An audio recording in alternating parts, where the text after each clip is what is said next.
Hello, everybody. Hope everyone's having a fantastic morning, afternoon, or evening, depending where you are. Cannibalism. That's on the menu today, boys. Yep. Yeah. Welcome in, Mon. Welcome in, Dragomir. Welcome in, Kata Ogan. Yeah, I know how to read names. But yeah, we're playing more Cafe Enchante today. This is gonna be the last stream for Ignis's route. I'm not sure how long the One streams. last steak. Oh my god, one last steak. I mean, he's gonna be One back. Uh, You're gonna be back for like the other routes we're doing. Just hanging in the cafe.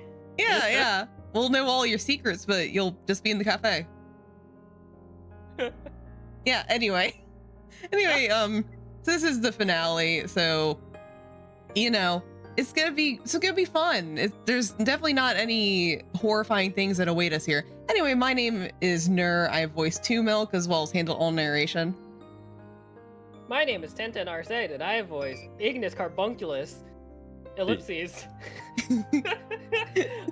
Kadia, Epilogi, who doesn't appear in this route, and so on Awaki.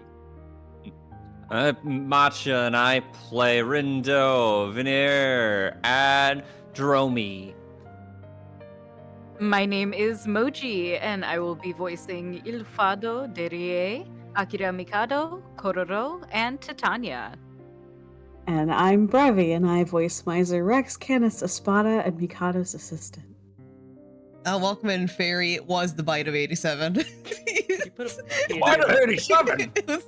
Was that the bite of 87? That's all I can fucking think about now. I'm not that ready. Can you put a PNG of Markiplier That's what over I'm my? gonna be. Oh my Hello, everybody. If you send Hello. 1010, if you send me a PNG of Markiplier in the Tomoe chat, I will put him over you. Like, I will not hesitate on this. Hello. I hear you typing. Are you doing You're it? Googling. Oh my god. Frantic Googling to get Markiplier. I'm Fuck off, Pinterest. Fuck you. Just. oh my fucking- god, are you actually getting it? Yeah, go read. I need to go find a fucking PNG that actually works. Okay. Ellipses. You? I sat on the edge of my bed. To distract myself, I stared at my phone. I had been spending most of my time in my room, hoping to regain my strength and to let this gaping wound heal. Eel, however, remained unchanged, continuing to sleep in my room in the room over. Nor had I heard from Rindo about how the interrogations with Dromi had progressed. Oh yeah, that happened too. Ooh. What am I even doing here? Everyone was fighting tooth and nail, doing whatever they could for the sake of Ignis and for all of us. Yet I chose to stay inside my room, wallowing in self-pity to no end. But each time I urged myself to stand on my own 2 feet, multiple times I should add, it all ended the same.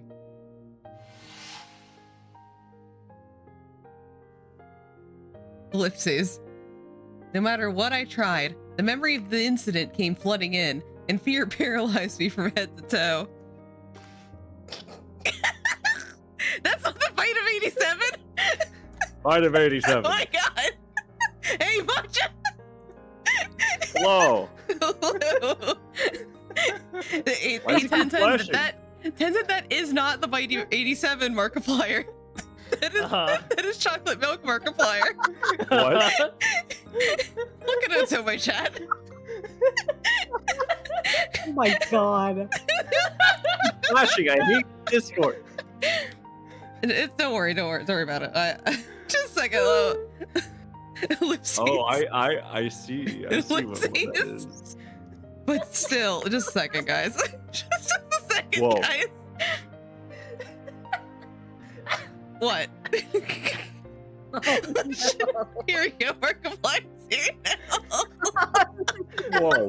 Wait, put him in where the sprites would appear. Yeah, right there. I see. Oh my god.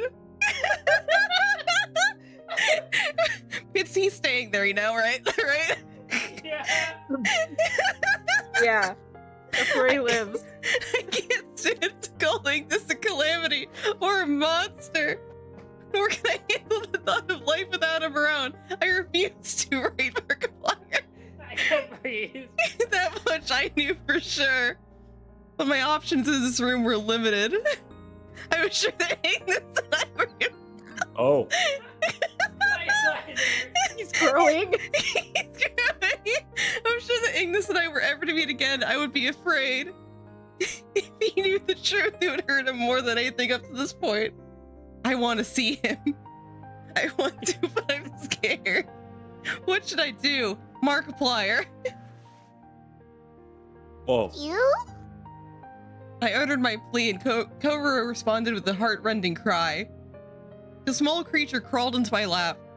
His eyes were puffy from tears.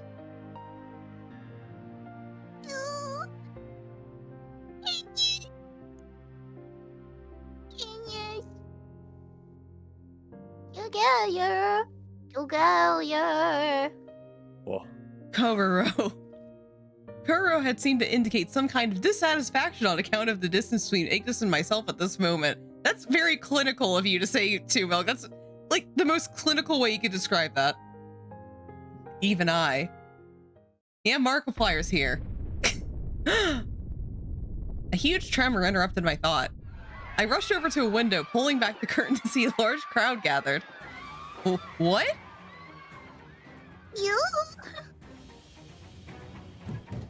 With Koro in my arms, I hurried downstairs to see things from the ground floor. Once more, I ran over to her shop window, hoping for a clear view of the outside. It's the gate! No, Markiplier, hide yourself! Right outside of Enchante, through the door and around the winding road. A crowd of minotaurs leading various other beasts rioted on the motorway.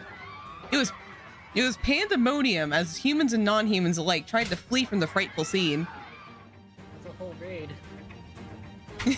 What's this? What's going on here? We're not even in LA. It wasn't the minotaurs themselves storming through town as they pleased. That worried me. Normally I had Ignis here to handle all the beasts for me, and there were never this many. I was rooted to the spot as Miser and Canis, who had been nursing Eel back to health, made their way back to me to look for themselves.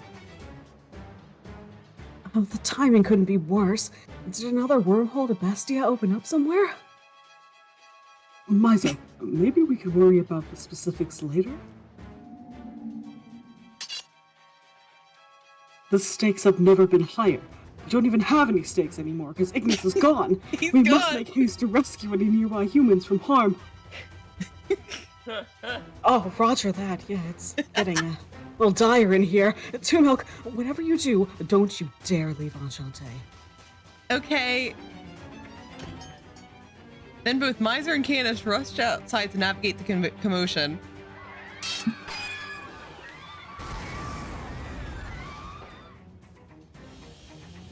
Oh, not only are they vast in number, but they seem to have us totally surrounded. Damn, this is a headache. If I could only teleport everyone to an open field in another realm, I'd blast them all. Don't forget, if we get carried away fighting here, the barrier sealing Ignis will weaken.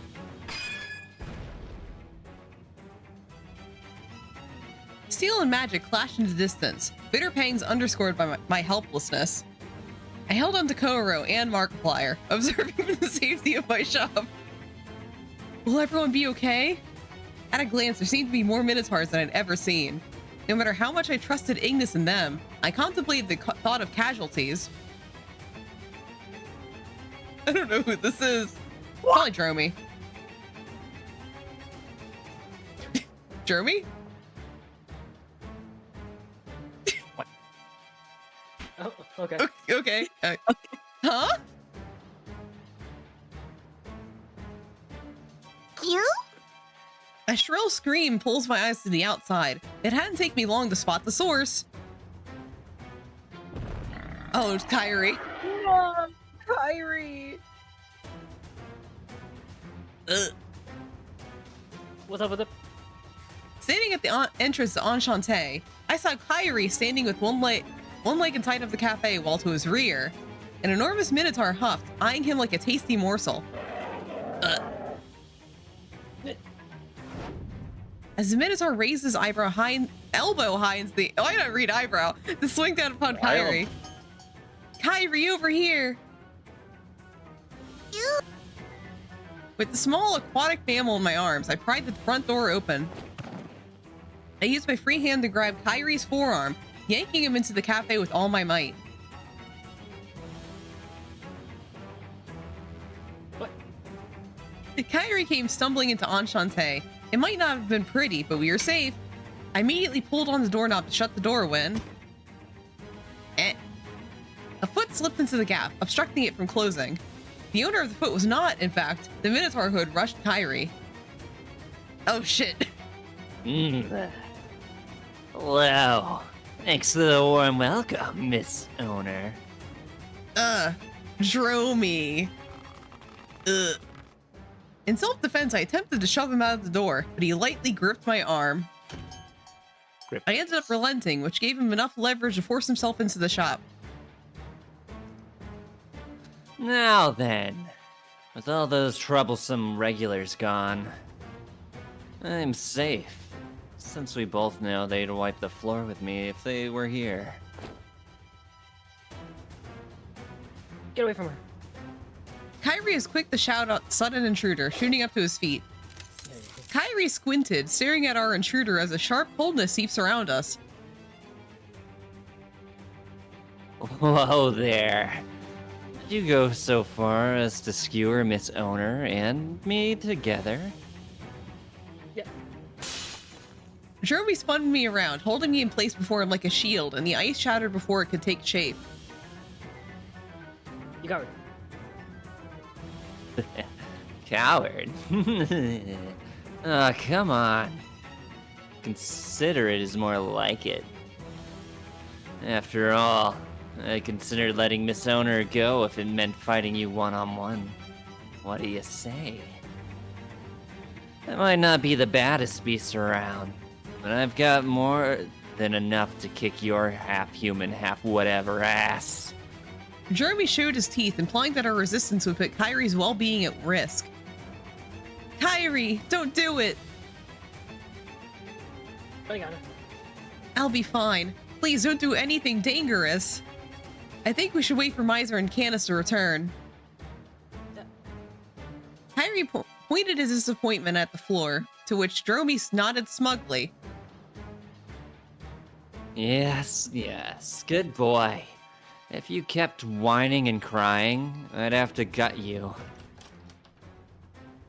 However, Dromy kept his hold on me tight, putting me between himself and Kyrie. And just as he'd done on the night he infiltrated Enchante, Dromy walked me over the gate and threw me into Bestia. Wrong through. Oh my god. Wow. Throw me. I hugged Koro tightly into arms. Into arms. Oh god! I'm hugging him into arms as we plunged once more into that icy world. Into arms.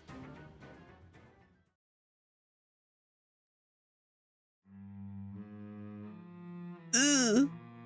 As soon as we crossed over, my breath became vapor, reduced to an intense chill that nearly choked me. Surprisingly, though. Ugh. Here you go. I'd hate for you to freeze to death. Dromy, the erratic puppet master, wrapped a blanket around my shoulders. It was enough to stop my shiver, giving me a chance to catch my breath. Why go through any of the trouble? Hadn't he dragged me in the first place, hoping I would freeze to death? You're an open book, Miss Owner. It's written on your face. Well, don't get it twisted. I'm leaving you here to die. That much is true. After all, nothing beats a fresh catch for dinner. Am I right or am I right? Do you mean?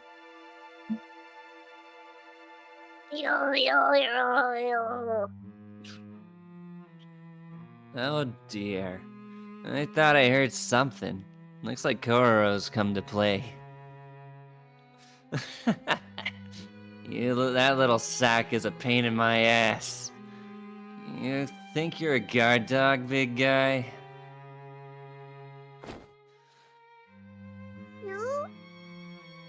Kororo?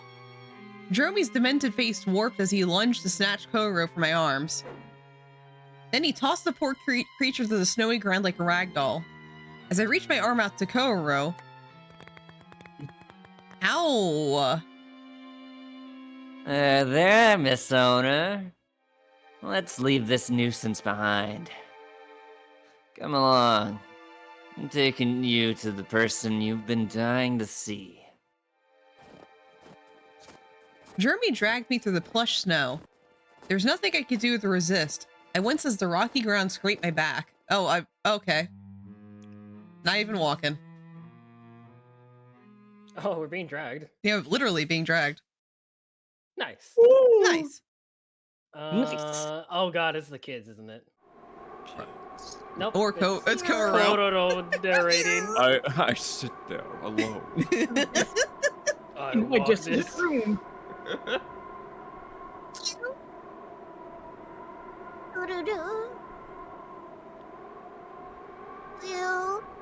Please let this be the scene. Yeah, Like, end from please. here. Astounding dialogue.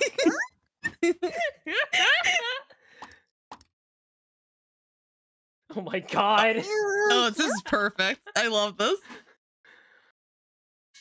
Oh my god, is that the scene? Was that the scene? that was I the fucking hate scene. this game. I fucking love this game. Holy my God. shit. Oscar-winning Oh my God. performance. Here we go. Thank you, thank you. The hunger had become torturous, like my gut was being ripped from my body. Ugh. How many days had it been? Any concept of time left me. I sat there pathetically, squatting in isolation inside that freezing cave, without any steak. All I could think about was finding steak, which required me to break the barrier. I drooled on myself. Oh my I god. clenched my fist tightly enough to draw blood, causing pain to hold my focus together. Damn it! How much longer can I stand it here? I should have told Miser or one of the others put me out of my misery. I caught myself groaning in resentment. Ugh. Then I see a faint glimmer of light, meaning there was an opening in the barrier. While stuff like spells and magic weren't really my forte, it's 9. I recognized Miser's handiwork when I saw it, and that perfectionist wouldn't be caught dead half-assing one of his spells. If one of his projections, like the barrier up there, started to waver. Are you in some kind of trouble, Miser? Something in my gut told me to cast a look up at the ceiling, and sure enough, bite of 87. Oh no. God. Hey, bro. Sorry to keep you waiting. Ugh. Some wimpy, high-pitched voice echoed down from the opening, making my ears sore. Yawn. I pointed my fist, hoping he'd take the hint before he pissed me off even more. Oh hi, I'm here. What? You... Ignis. hands you a steak. Oh my god. It was... her. But at the same time, I could barely look her in the eye. But that rat bastard flung her carelessly through the barrier onto the shrine floor. Ow. Wow, you could take a fall, girl. Yeah. That- How wait, high is was that? that? Wait, is that the... Oh, okay. Just scene. I mean, you didn't need to do that. You've been switching narrative. After hours of trudging through bestious snowy fields, even though I was being dragged, literally dragged, not to mention without any breaks from Dromi because I was just being dragged. Dromi had shoved me into the cavernous shrine that houses a mural of Vanar. I collected myself, but when I looked up, Oh no. it was him. Oh, shut up. I couldn't make eye contact. We're not replaying this scene, are we? We are replaying the scene. The man I cherished most was separated from me, visible only through an opaque veil. If it was to milk. If it was opaque, you couldn't see through it. Opaque means you can't see through it. It's transparent. It's transparent or translucent. It's a parent that Two Milk doesn't know. There's no freaking English. You... Ignis, I could see you, but this barrier's opaque. Wait, I can see you though. Oh, fuck. It was him, all right. There's no mistaking his gentle eyes. But nevertheless, his name quivered my mouth. What? In the moment, I unwittingly withdrew, giving into my fear of confronting him. Oh. Hey now. Where are you going? Are you trying to run away? Ugh. Dromi drop-kicked my back with a dull thud. What the fuck? Ow. Knocking the wind out of me. Dromi, you bastard! Don't you dare touch her! Ah, yes. Sorry about that. I'm just tenderizing her for you, okay? Surely you'll forgive me for that. Tenderizing? Steak! That's right. Oh, brother.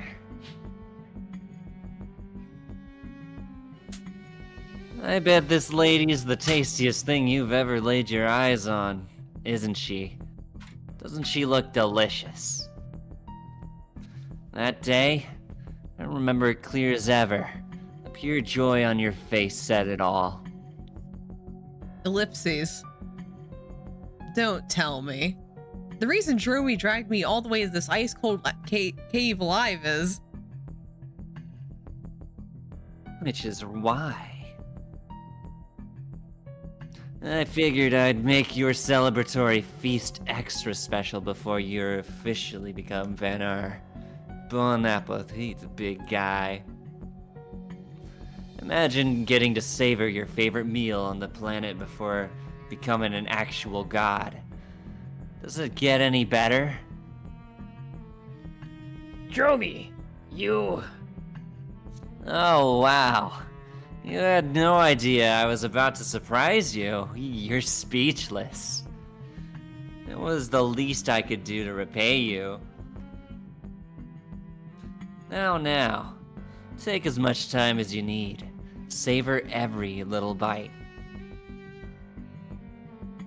Don't screw with me. You know I won't do it. Are you so sure? You can't help your instincts when there's prey right in front of you. It's a matter of time.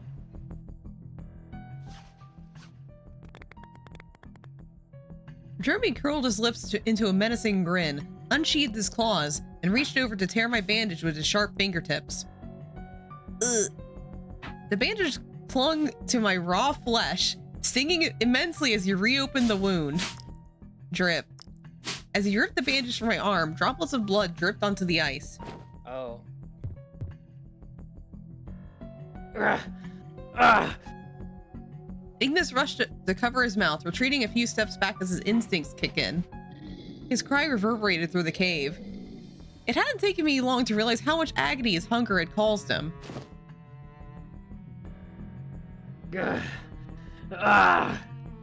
He swung his arms out, trying to gain even more distance from me. But all he could do inside this tiny prison was pace back and forth. Don't go. I wanted nothing more than to say that. However, my arm throbbed as the blood trickled down. As my stomach sank, I stood rooted in place.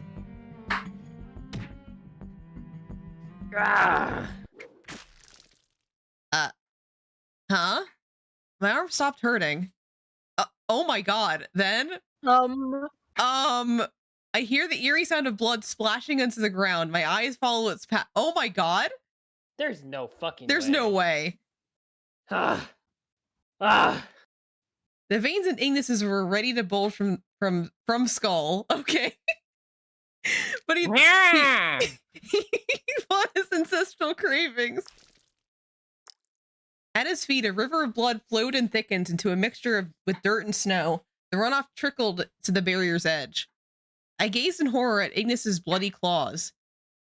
Ignis? Was that his blood? 2 milk.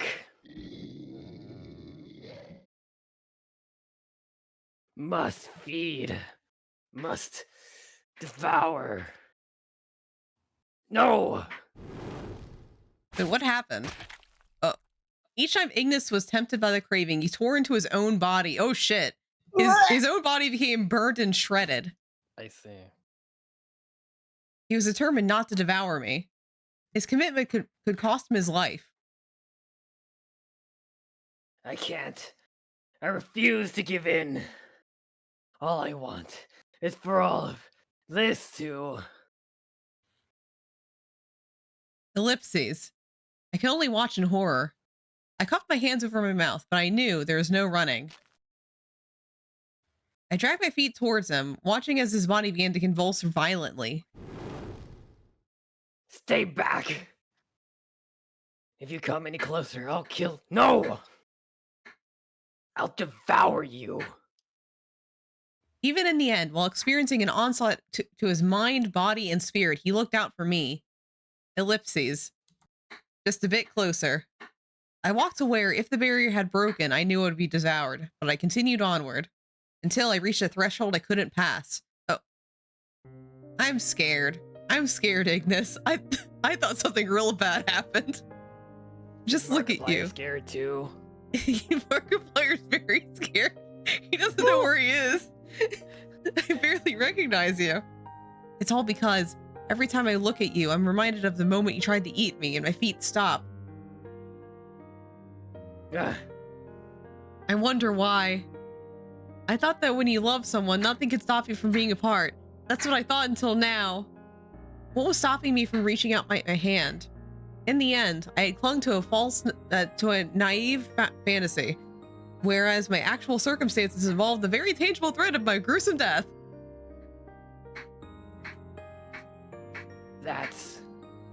But through panted breaths, Ignis responded. That's how I feel too. Duh. You know better than anyone. His voice howls in lament, echoing behind me. Awoo. Oh, he definitely looks torn up. Oh man. Why? Why did it have to be me? Why do I have to be the one to inherit my ancestral power? Why? To you of all people. Why did I have to hurt you? All because I'm just a monster, just like him. Don't say that about Markiplier. The burden sat heavily on Ignis' shoulder. I don't want to have to live without you, Markiplier. I want to go back to YouTube. I'll eat whatever you said in front of me every day for the rest of my life. Oh my gosh. You're the strongest person I know. No one else's smile lifts me up like yours does. I can't go another day without it. Oh man. Is it too much to ask for a simple life together with you, Markiplier?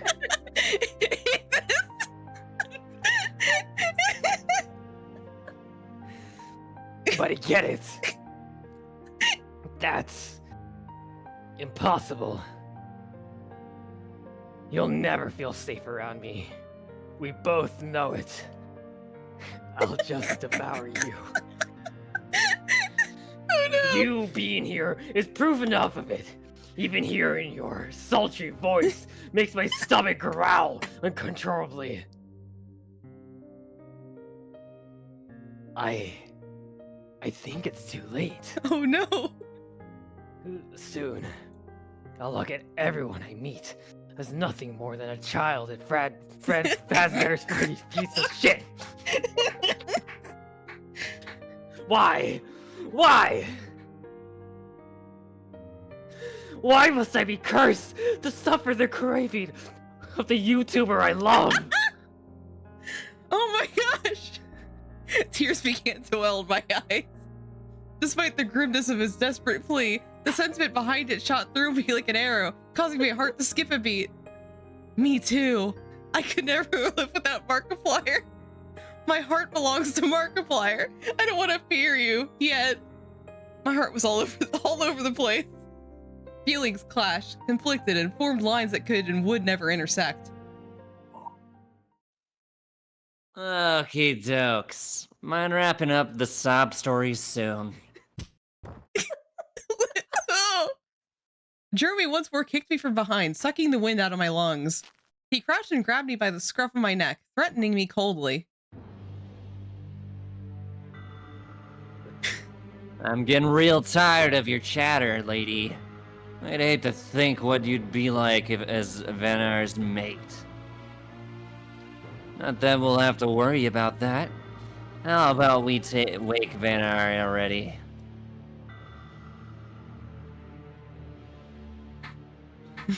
You're just so pitiful, even for a human. All you're good for is a last meal. Before Droby puts his grubby hands on me once again, my vision inexplicably became bright red. Ah. Fucking covering up Stu-Milk now. Good. Good.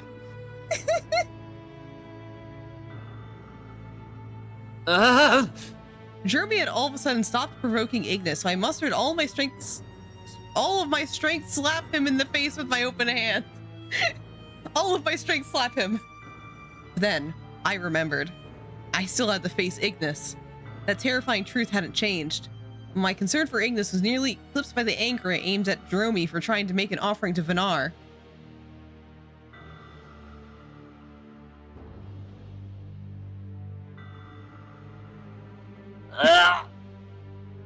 Jeremy had lightly put his fingertips to the reddish spot I had slapped, a rare moment of reflection for the impish beast. Of course, as a human, my slap did no significant harm to him, especially not to a beast. As Jeremy slowly rose, pursing his lips as he searched for a response. You! How dare you, you meat scrap! Ah! Jeremy knocked me down with the roundhouse kick. What the fuck? What? What? A little overkill. Teal milk. Ah, As Ignis gets closer to me, the scent of my blood travels to his nose, and his cravings become heightened. His face crunches as he resisted the urge, restraining himself from dominating me. Jeremy watched the two of us, wide-eyed and apprehensive.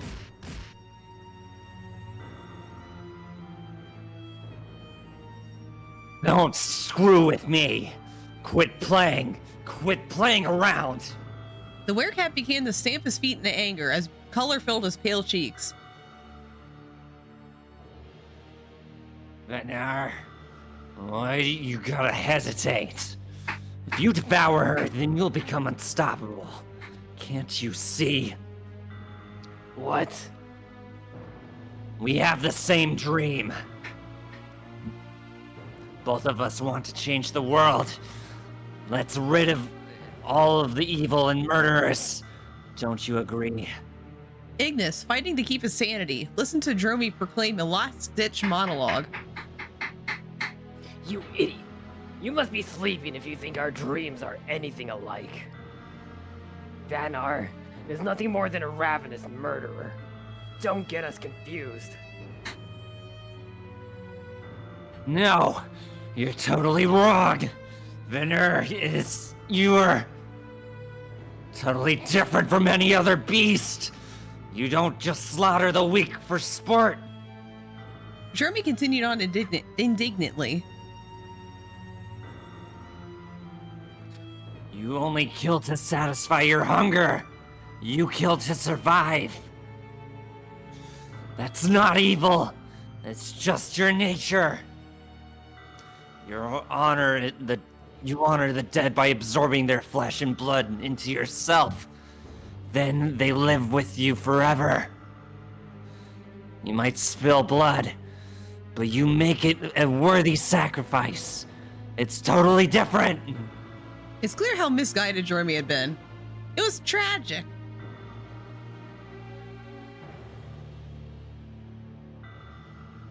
I'll say it over and over. Vanar will enlighten us and show us the true path which all beasts should follow. Once Vanar devours all of the beasts and destroys the endless fight for supremacy, all of you will see. Believe me, I've seen brutality. I've seen people killed for nothing. I had to sit and watch while my friends and family were all taken from me. That's why others might regard you as nothing more than a heretic of doom. That, to me, Vanar is salvation! I suppose from a certain point of view, his wasn't all that different from Ignis's, but it could never come to be. It was too bitter. Dromi, you're... Insane? Cruel? Cowardly? Yeah, fine. I know that better than anyone else. Still.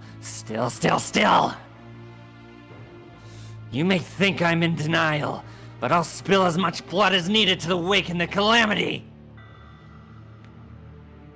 Jeremy had surrendered his fate, avenging his fallen loved ones by taking the whole world with him. Ever since that day, Jeremy had nothing, but even now, he looked uncertain to fulfill his purpose. Despite his best efforts, he was once more at the mercy of uncontrollable circumstances. Ellipses. I can only imagine how tragic it was, how much pain he endured, but I remained steadfast. You're wrong. While you and Ignis both pledged to change the world, your methods are different. What? For Ignis, the inherent value and beauty in the world around us isn't up for debate. He's the same as he's always been. He is the sworn protector of the weak, someone who'd give his life for others. That's why he fights. I continued. That's what sets you two apart. He wants to save the world and you're condemning it. My words fell on Jeremy's deaf ears.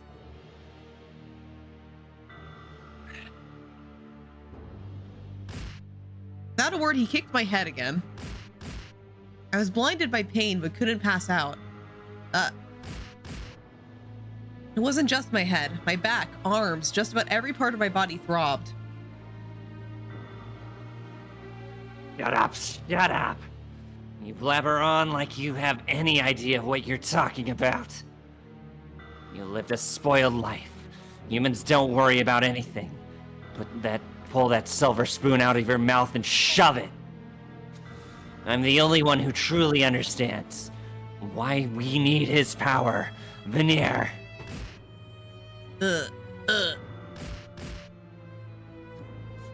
I'm the one who understands. Stop! Dromi! I coughed up blood each time Jeremy kicked into me, which enraged Ignis even more. But it was futile, as his cries of anguish only poured gasoline into the raging fire that was Jeremy's thirst for vengeance. Why don't you just stop me yourself? Won't Veneer come out already? Are you still conscious? Why? You're nothing more than an insect from the weakest realm of them all. So why are you such a pain?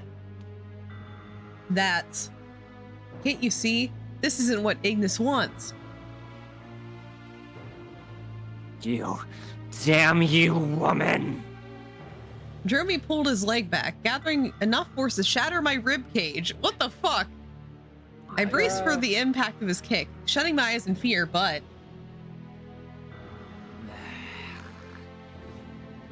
A moment passed, and I looked up fearfully to see Jeremy halted in place. His expression began to soften. I've had enough. But at first glance, it wasn't as simple as a change of heart, or even a surrender. I get it now. I hope that bringing you here would be the finishing touch, but it backfired on me. Because of you, Ignis might not want to associate with Veneer at all. Jeremy turned neck to glance at Ignis, who watched him from inside the barrier. So, if you won't eat her, maybe I will. Oh, fuck. He broke into a cruel, bitter laugh. What?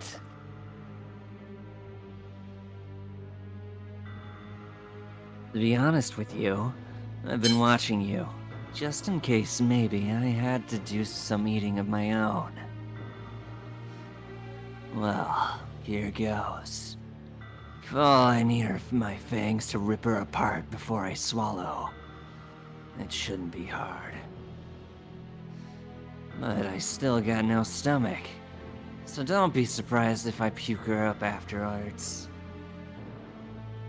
What?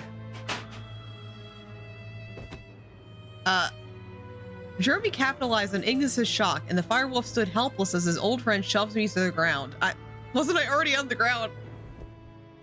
Let go of me. Now, I wonder how you taste. He stretched his lips into a deranged smile. His fangs were pointed and gleaming. Stop. I said stop, Dromi! Ignis strained his throat, screaming, but Jeremy reacted with a smile as I squirmed beneath him.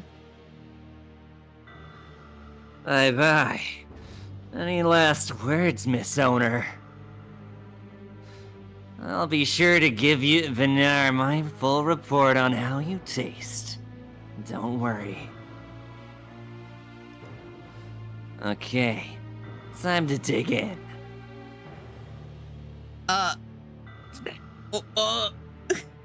His sharp fangs pressed into my neck.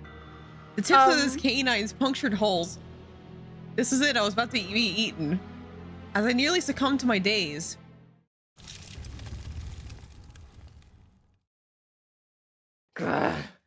Ah! The sound of flames igniting startled me. No, Ignis. I could have guessed what exactly had happened, but as I cried out to him, Ah! it was too late. Whatever senses he could bundle together were cast aside, ironically, to save me. A crimson storm shattered the barrier. Then, Oh shit. Awoo. awoo! Ah! The flaming wolf of calamity let out a guttural, primordial roar of awakening. Oh my, a flaming wolf man. fight? Oh my. Oh my! Flaming, you say? If I Flame. swear this is Kororo. To shred, you say. To shreds, you say? Bestia, the land of beasts. Its inhabitants follow a strict code of law. The strong dominate the weak or thin them from the head. Tonight, once more, beneath moonlight, somewhere in this vast, desolate place, someone is killing, dying, free, and a fighting. This order has been upheld for eternity. Its rules have been paid for and signed by the blood of all beasts.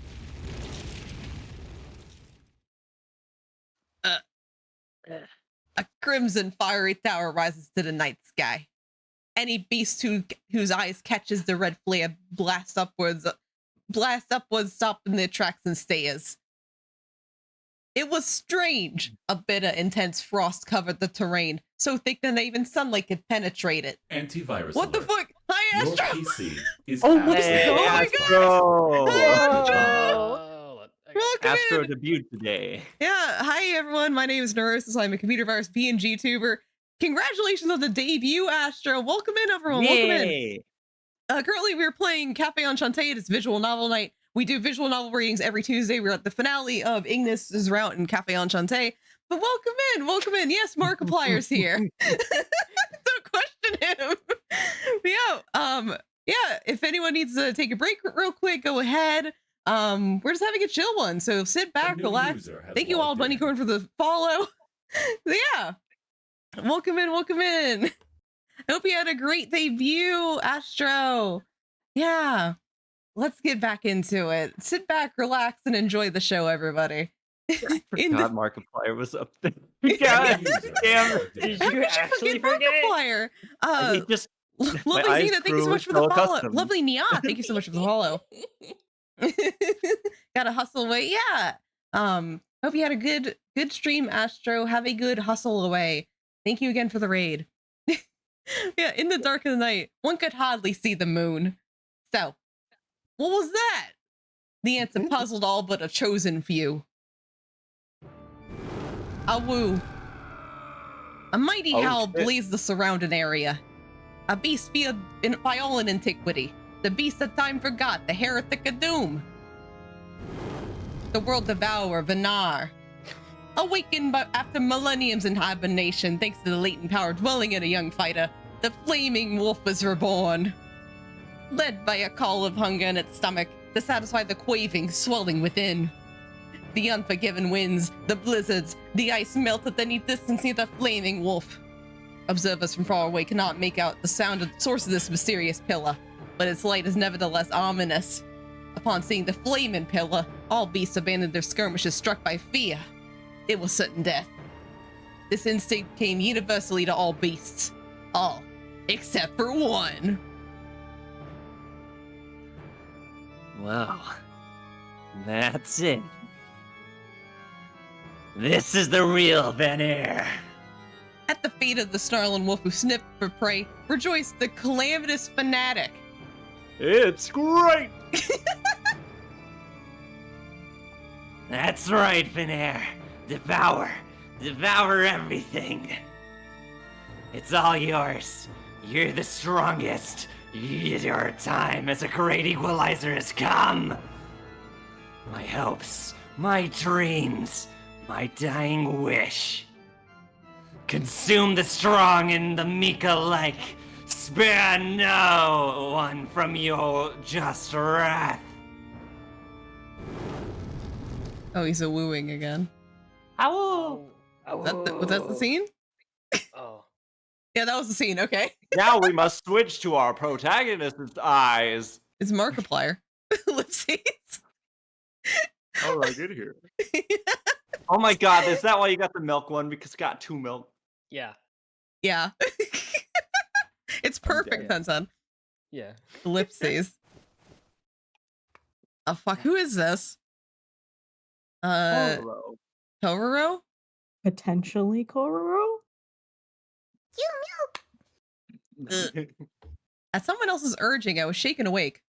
As my eyelids slowly opened, the person I see in front of me was... Oh shit, it's Miser! Oh, hey, it's me. Thank goodness. Your condition was slightly, aggravated, but luckily nothing life-threatening. I felt fangs in my neck. It's just like my games. Huh? Whoa. Miser! I glanced around. The restless field of ice along with the shrine had vanished into memory. With the aid of Miser, I attempted to stand, placing both of my feet on the cold floor. The ground. Canis and Rindo stared back at me silently, but something in their eyes worried me. Huh? I knew that at some point I had fainted, but everything else was a blur. How did I get back here safely? My face, my back, my arms, a dull pain coursed through my body.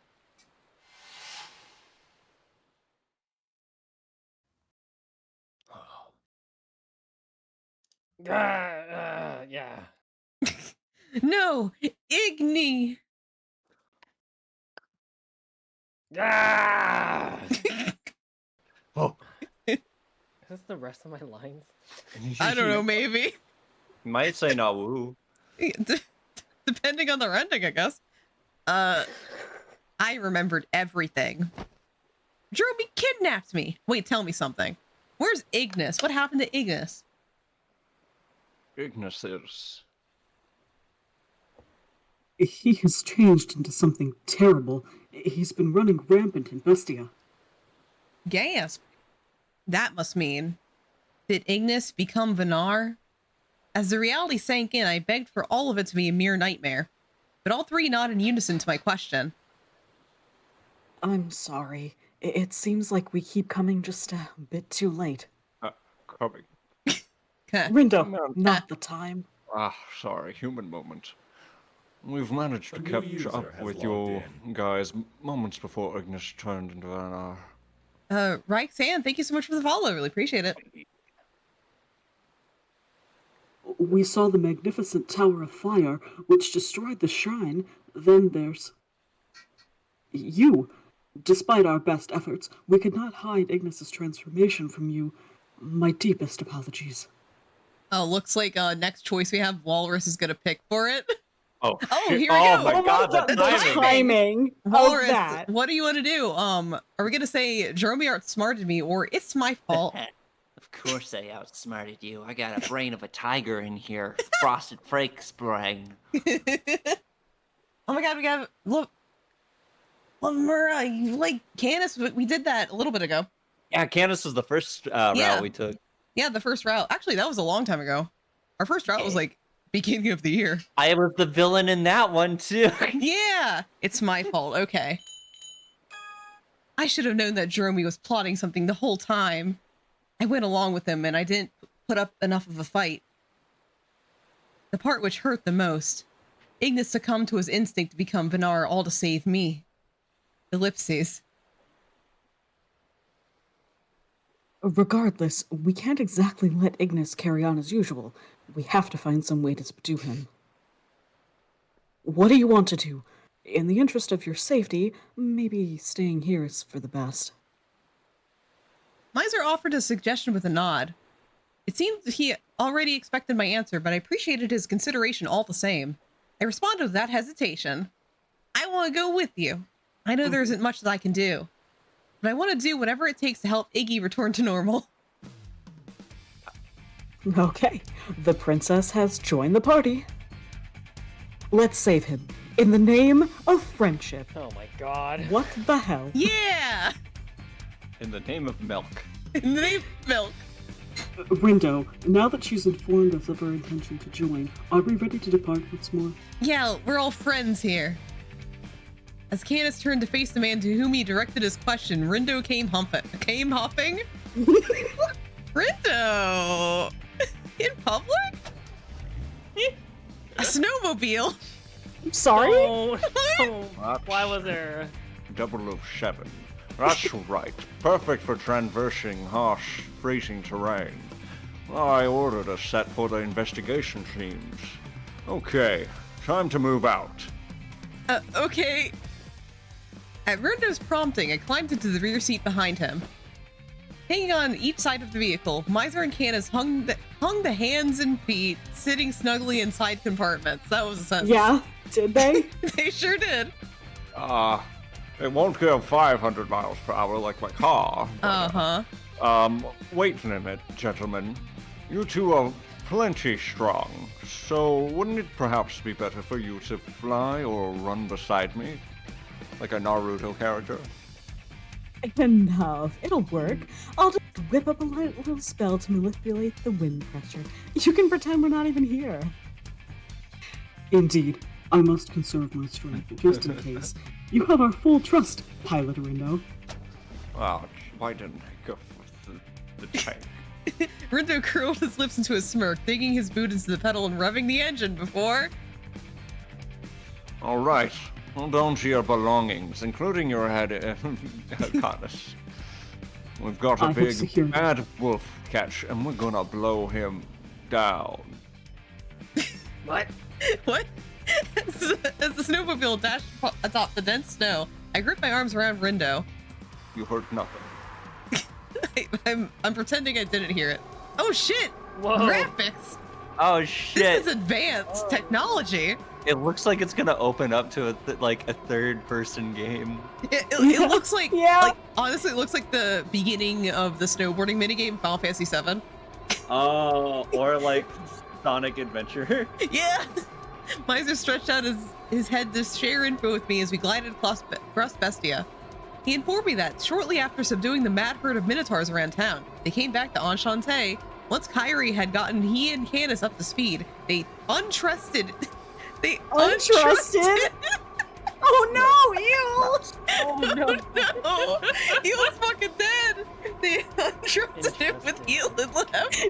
Kyrie just froze him. He's fucking dead. Regrouped with Rindo at the GPM. He routed the Minotaurs near his location and managed to manipulate a fixed wormhole to appear in the vicinity of the shrine. Shortly after, Rindo had placed an order for the snowmobile with Mikado after debriefing the doctor on everything thus far. I see him! Rindo called to us, and sure enough, in the distance, a gigantic beast trampled on the frozen ground, crushing snowmelt between paws the size of our vehicle. Active time maneuver. Ignis! Somewhere beneath that flaming behemoth was the fighter I longed to see.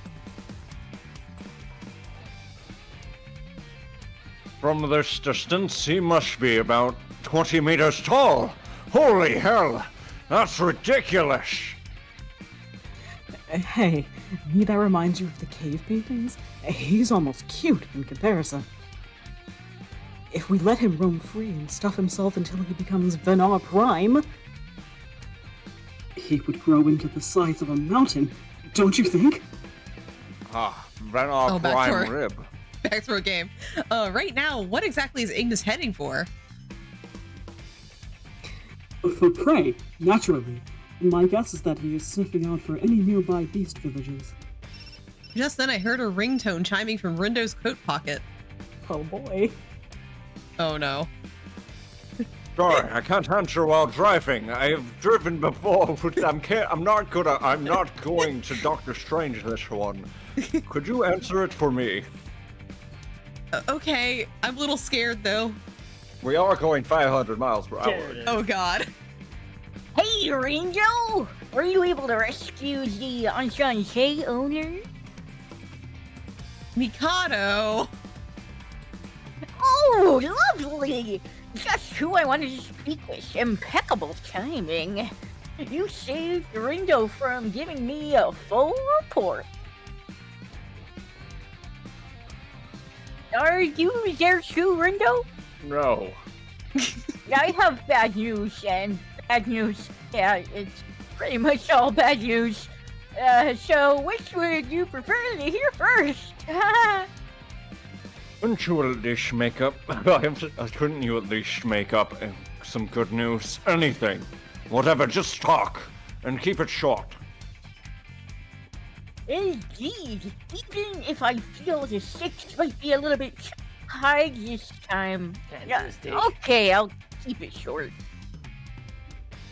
Reports are coming in from the human world of a massive wormhole that's opened up in the sky.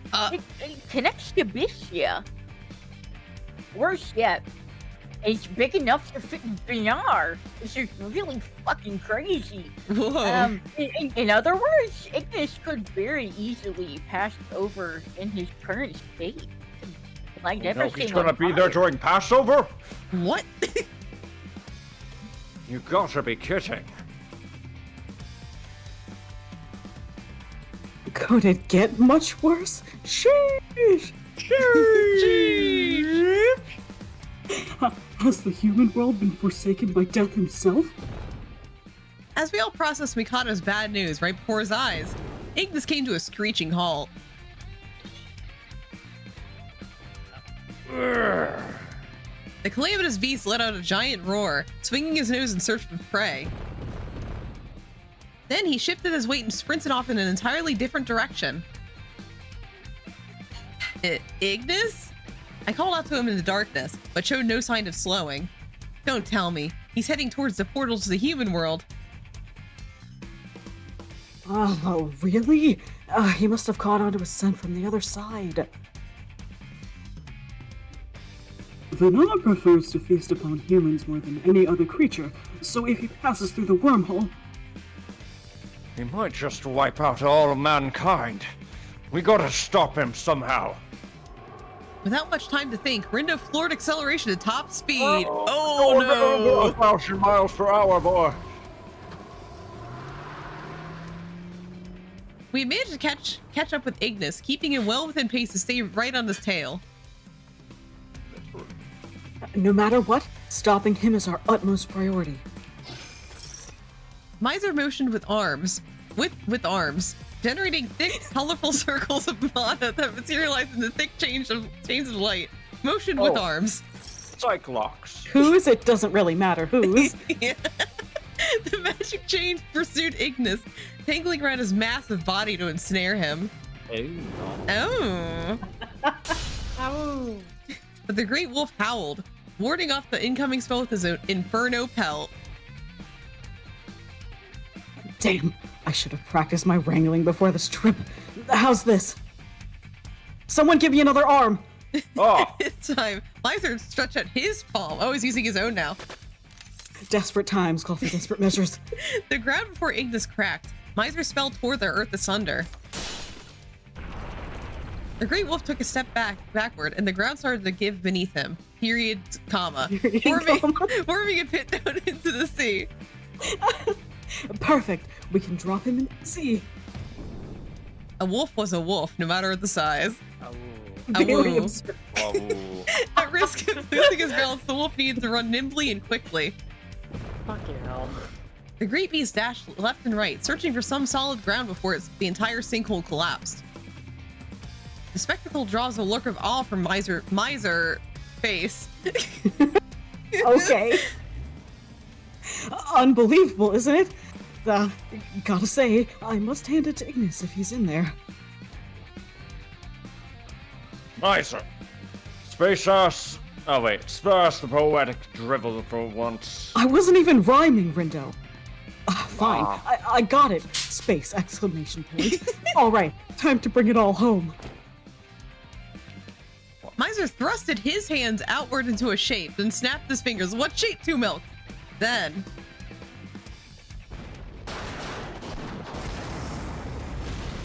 a series of Incendiary explosions occur all over the surface of Ignis's fur. I saw where the last camera pan was. Even from a great distance away, I had to cover my cheeks from the heat produced by each deafening blast. Miser, don't you think you're overdoing it? No. I know I'm not Miser, but I shall answer. I believe your worries are unfounded in this situation. As the smoke cleared from the explosions, Ignis had calmly carried on, acting as though nothing had happened. Cool. The beast soaks up a lot of pressure. My spells aren't making a dent. Although, the most worrying part about this is...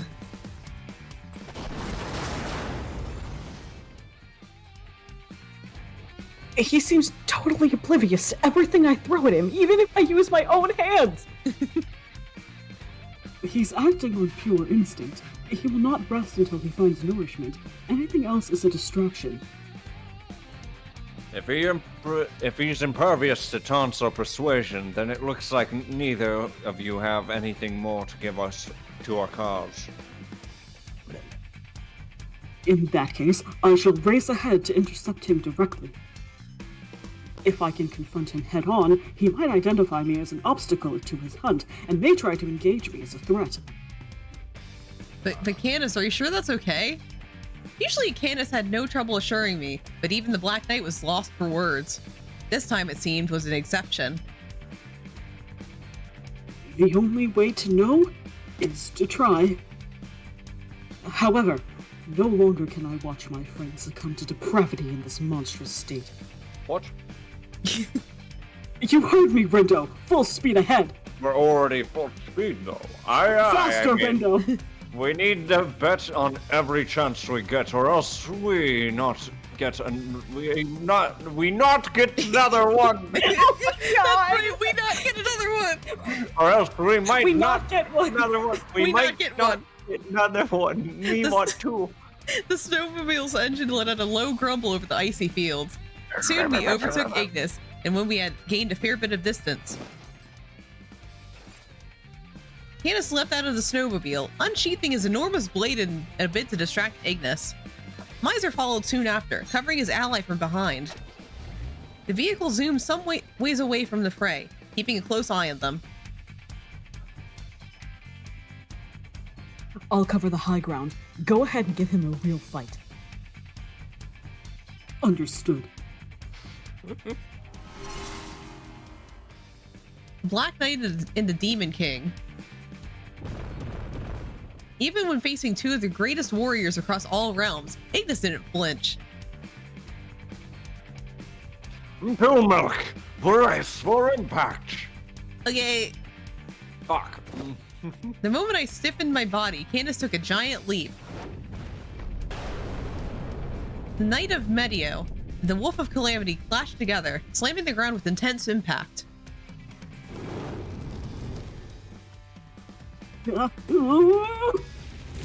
As expected, Candace's sword could not penetrate the blazing hellfire which covered the fur of his opponent. Somehow, however, the Black Knight managed to halt Ignis in his tracks. Miser was quick to react. I'll make sure you never run again by cutting those leg tendons.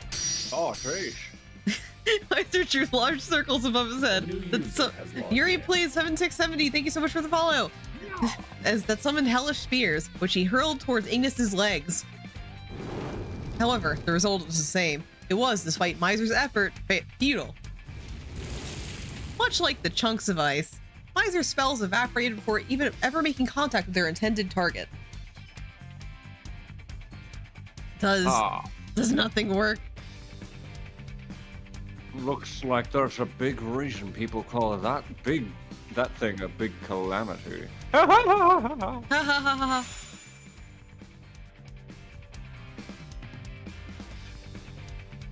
ha. He's making me out to be some kind of minor sidekick. Shouldn't being a Demon King count for something?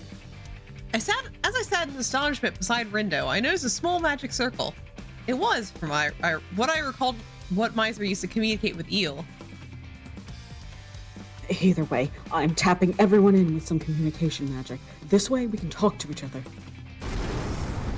Behind Miser, Candace was still in the heat of battle, clanging his sword at the massive wolf without breaking a sweat. Explosions continued to ring in the distance, likely for some spell that Miser automated while talking to us. So what's the plan? Looks like Vanar is invulnerable. Is there nothing else we can do? Well, technically he hasn't fully awakened as Vanar yet, as we thought. He's still vulnerable for now.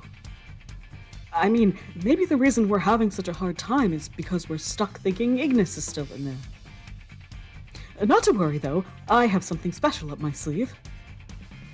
No matter the monster, no matter the realm, I never lose. But if I activated this power, the battle would immediately end. Ellipses. Miser, is that... As a cacophonous battle waged behind us, Miser heaved a sigh in anguish. Oh! Rindo frowned, having seemingly picked up on Miser's implication. Yes, I have to activate my trap card. None of my binding or restraining spells are working. We're running out of time before Ignis crosses over into the human world. All of us have a decision to make. That meant... Do you mean... killing Ignis? Or super long ellipses? The other line was silent. I took a deep breath, realizing the answer. Haven't I been, like, bleeding out this whole time? It's fine, it's fine. Okay.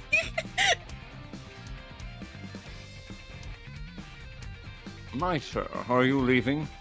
Are we leaving it to you? Are you leaving? No, I'm right here, Rindo. But, yeah, I'm the one who has to cast the spell, so it's in my hands. I'll kill him myself. Understood. As the GPM's provisional representative, I must concur. Ellipses. The two broached the topic diplomatically. I couldn't even a word in response. What is this game? Is that a word? It's not. Okay. It's supposed to be eek, isn't it? Oh, wait, it is. Yeah, it's probably eek. Yeah. With the fate of my world hanging in the balance, Miser and Rindo had to make the toughest decision of all. There's no denying the threat to mankind posed by Ignis. That I knew. If he were part of our discussion, I knew for sure he wouldn't want to eat, kill, or put anyone in harm. If it were up to him, he would rather die. But...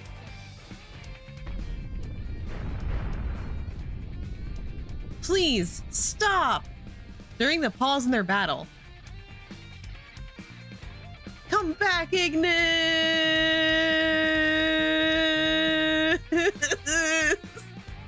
I realized I couldn't abandon hope, so I screamed out to him in a parched voice. In parched voice, sorry.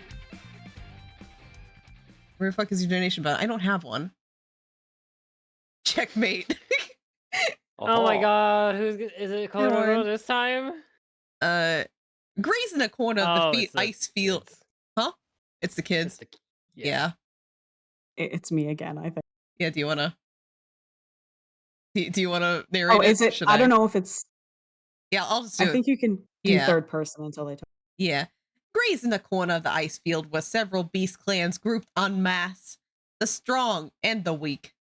Tribes who had warred among one another days or even hours ago stood in harmless owl. Wait.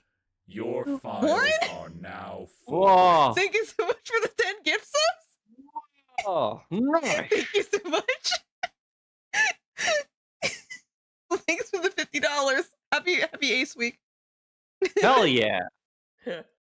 Oh shit, it's Ace Wall. Yeah, it's Ace Week.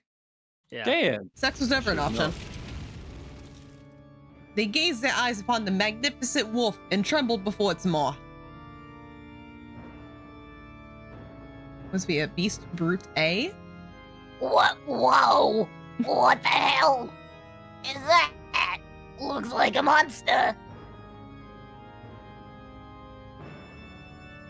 When the bright mind will take on that thing, what do we know? You kidding me? There's nothing to do against a monster that big. I say we tuck our tails and get the hell on out of here.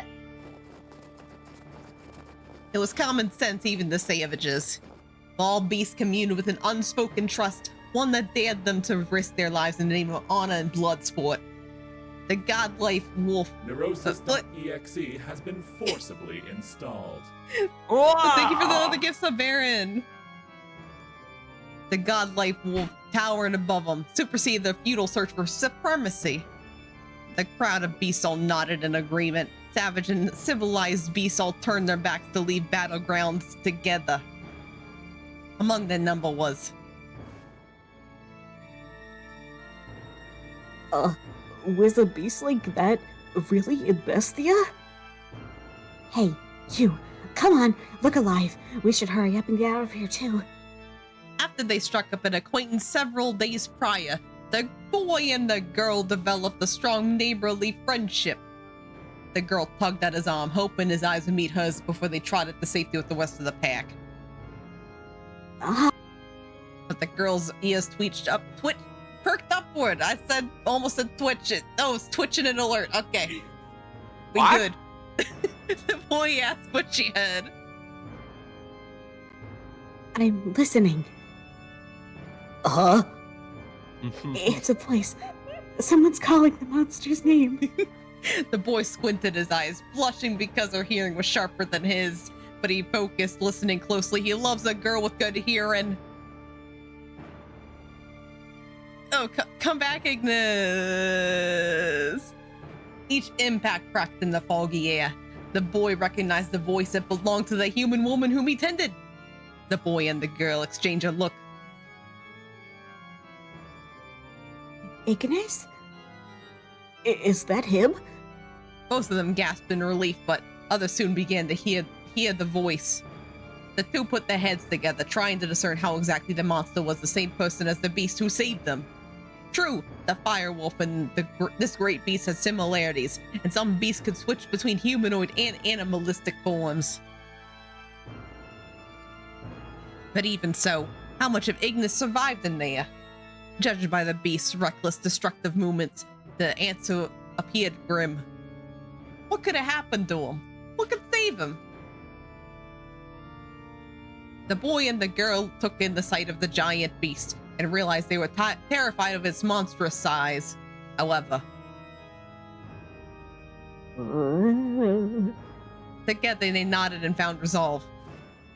Each of them put one leg before the other. They moved forward one step at a time, as if in sync. They were friends no matter what. Both of them represented every beast who had ever owed their lives to Ignis. They bravely stepped towards that great calamity together. It was a sight to behold. Two tiny children walking to death. Their hardened beasts, who wouldn't have hesitated to torture or kill them, rubbed their eyes in disbelief. Oh, okay. That's the scene? Oh, that's the scene.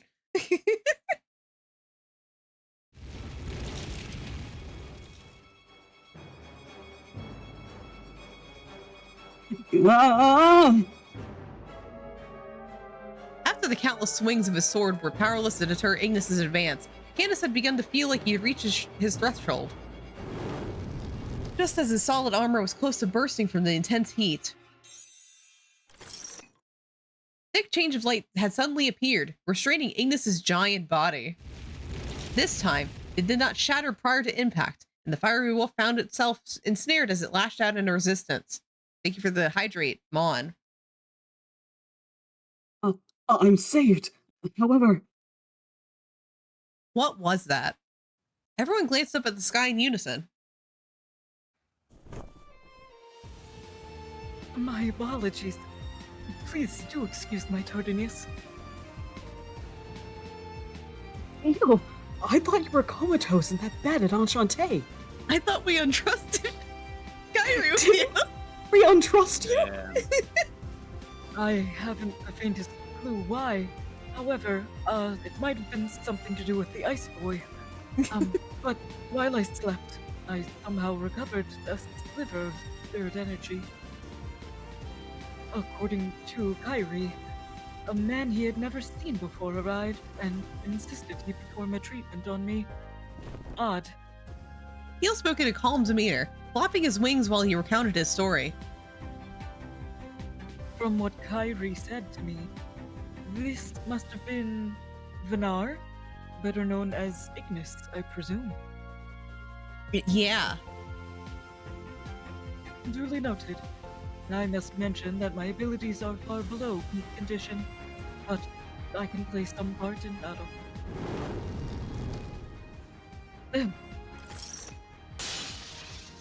As Eel said his part, Ignis bit the chains of light, using his fangs to force him off.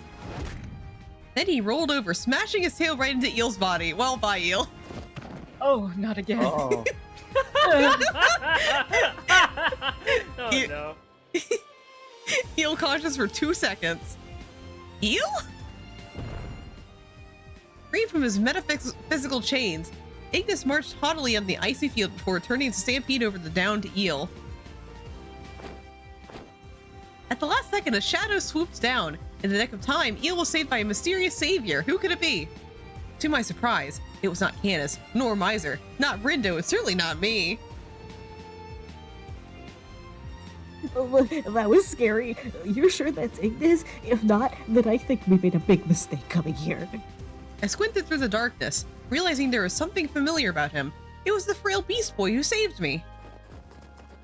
As he carried Eel to safety, he turned to look over his shoulder to each time Ignis roared. Then, shattered clumps of ice came flying from behind us. The specks hit Ignis's eyes.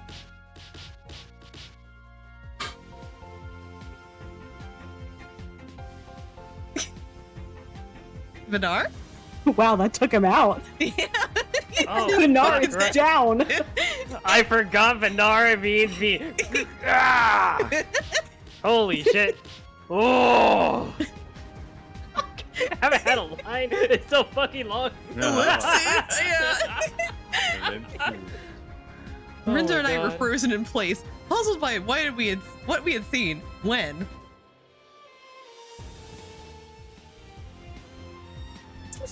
Doesn't matter how big you are, no one likes dirt in their eye, and you're being a meanie, Ignis. Rushing atop the bluff was another familiar face, a young, grinning beast girl. It's you! Exclamation point, period. Yeah, in case Do you we forgot. need a flashback? Really? Actually, yes. This was in the common route. Oh, I guess. Yeah. Wow. That's rich. I've never heard or seen any beast like the one you're describing. So, where were you? Why couldn't you come before my parents were killed?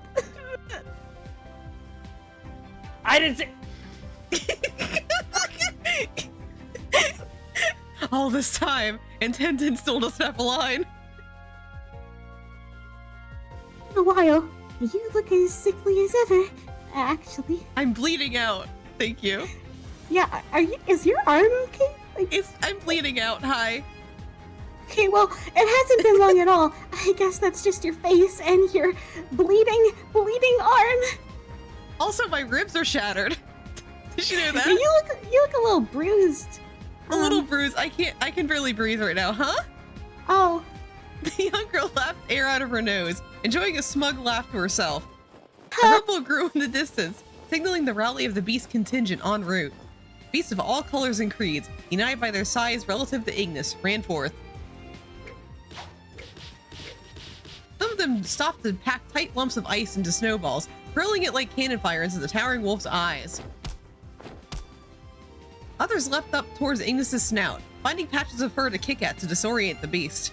While each attack did no serious harm to the wolf on its own, it was a death by 1,000 cuts. The wolf was poked constantly in all directions, infuriating him to no end. God damn it, this is annoying.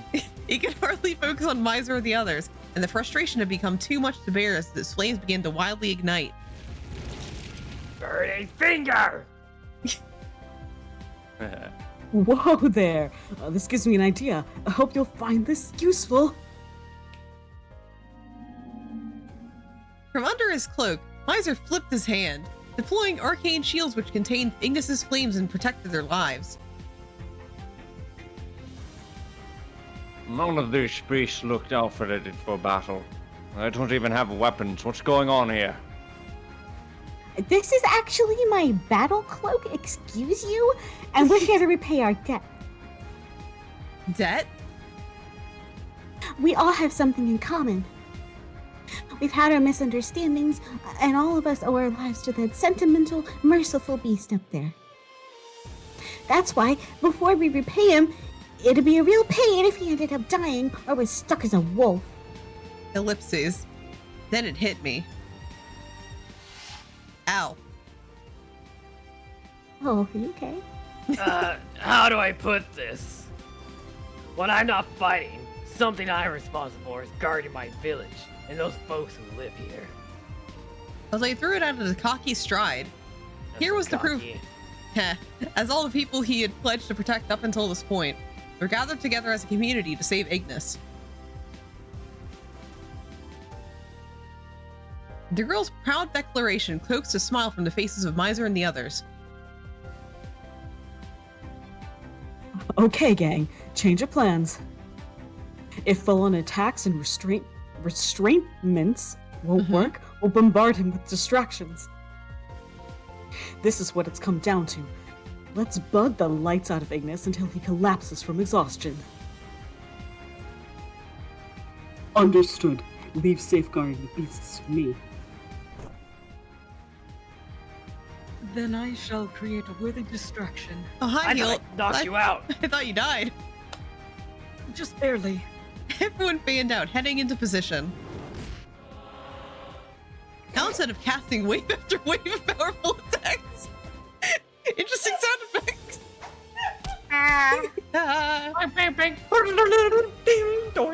They redirected their efforts by drawing the wolf's attention away from his target, using a more peaceful solution to handle the beast.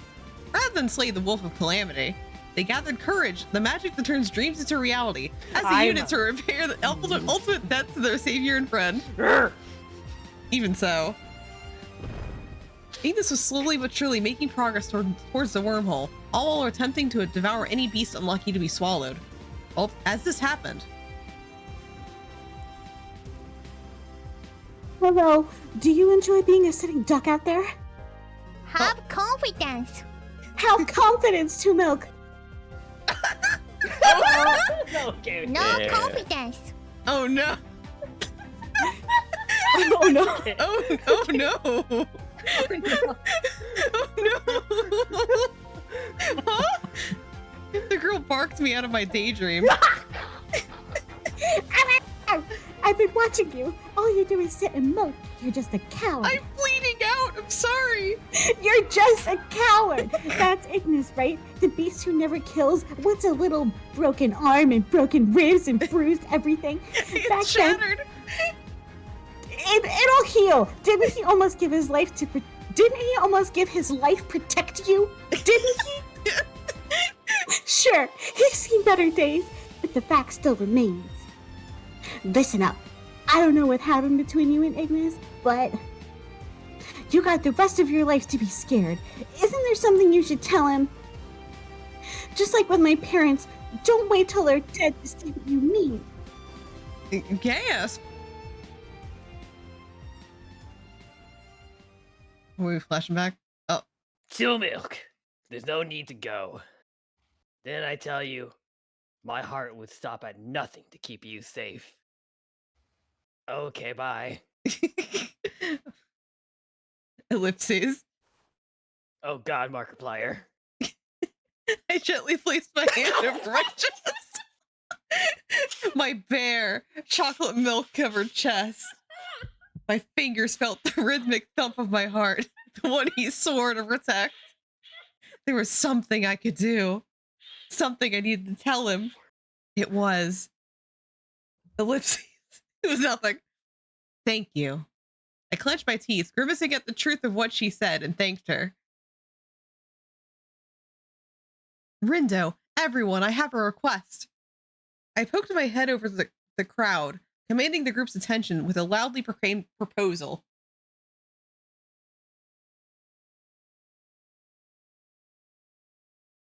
Huh? Oh, a new CG. I was being driven through the ice field in the opposite direction from the wormhole. Rindo raced the snowmobile through the tundra some ways from the battlefield. Are you sure you want to do this? Yeah. The distraction effort's going well, but Ignis is still getting too close to the wormhole. That's where we come in. We need to draw his attention. Only one thing would work as bait. Me bleeding out. How many That's flashbacks? right. Oh, brother. I bet this lady's the tastiest thing you've ever laid your eyes on, isn't she? Doesn't she look delicious? That day, I remember clear as ever. That pure joy on your face said it all.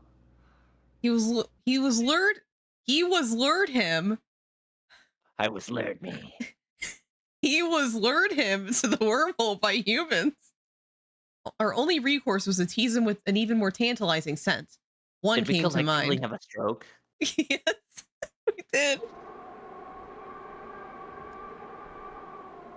We can't choose you, of all people, as bait. I smiled, watching as Rindo furrowed his brow behind the wheel of a snowmobile. I'm prepared for anything. So Rindo, please get away from here. Hi, I'm also here. She's already made up her mind, Rindo. You better get out of there before your scent gets caught up in the mix.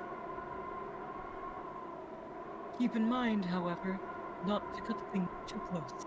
When Ignis comes charging, we will be close to follow. But if worse comes to worse, then I implore you to cover your wound and flee. Who knows whether or not Ignis will heal. Got it, thank you. Oh, I covered it? I didn't remember. None of them could leave their positions, so I nodded affirmatively, holding the wishes of the beast people close to heart. I tepidly reached my hand over to the bandage covering my wound, the bandage that was split open and never covered back up. I guess they brought her a new one? I guess. Then, after extending his look of concern, Rindo nodded slowly. If anything happens, I'll be right there before you know it. Okay. With that, Rindo spun the vehicle around, moving to a safe distance where he could still keep an eye on me. Woo! I took a deep breath, then... I bit my lip as I pulled the sticky bandage from my arm once more. You put the sticky side on... on the wound? Girl! Blood began to pour, gush more like, and I watched the pestered Ignis from a distance. He scuttled. As the scent hit his nostrils, he's scuttling. He's scuttling! No! Reacting to the scent of my blood, the wolf shook his fur before kicking at the ground to blaze towards me. Eli the Rape. Not Jupiter ascending! Put the wrong side down! Flapping wings to overtake the beast and scare me, but...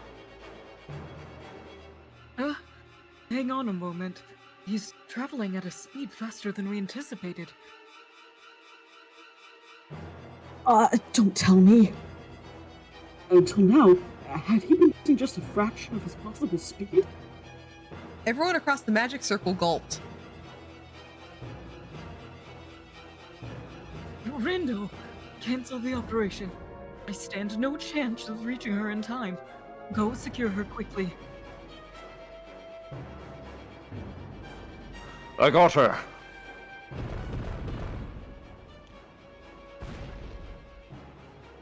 The flaming wolf has sprinted towards me at the speed of sound, stirring me with terror. As the one who conceived this operation, I anticipated this outcome. The outcome where nobody made it in time, where my life would end in an instant. The wolf had let out a delightful howl, ready to savor the taste of his meager prey. There's no kindness in his eyes as they locked on target. Me. Before he had a chance to move, the wolf stretched his maw open to devour me whole. What if I just snap ends? Huh? But something beat him to it. At my feet, I heard something bounce. It plopped repeatedly on the icy ground. I knew it. The sound repeated over and over, building into a louder rhythm until I heard the ice crack beneath me.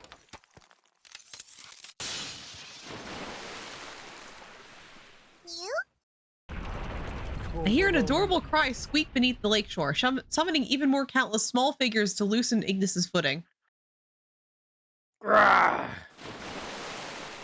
Even he had been taken by surprise. Before Ignis could adjust his front legs, his hulking frame slipped into the water. Waves began to crash, rippling through the immediate vicinity. Desperately, I shift my feet, hoping to avoid the wave. In front of me, I saw a small figure. Who could it be? I recognized that voice. I glanced down to see. It's Dugong. Dugong. Doo-doo-doo. Kovuro, you're safe. Kovuro had been closely followed by a horde of beasts who looked just like him. It was a pride of Paku's. Could it be? Were the Pakus not extinct as we thought? It appeared that some had survived. Somehow, Kovuro had managed to rally them after being tossed aside by Dromi? You.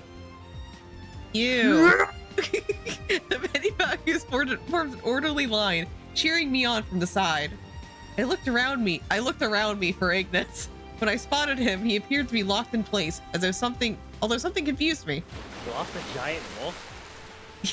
Yeah, I lose track of things a lot. He groaned in frustration. Despite being, from my perspective, able to get out of his mind, he refused to. It was as though his mind and his body were out of sync, and his willpower was diminished. Then I realized. Ignis! I discarded my role as bait, and I called out to him, running as quickly as I could to the huge wolf. I love dogs. I've always loved dogs. However, there were shards of broken ice all around me. It was difficult to find steadier footing, much less to run. My legs felt ready to give when...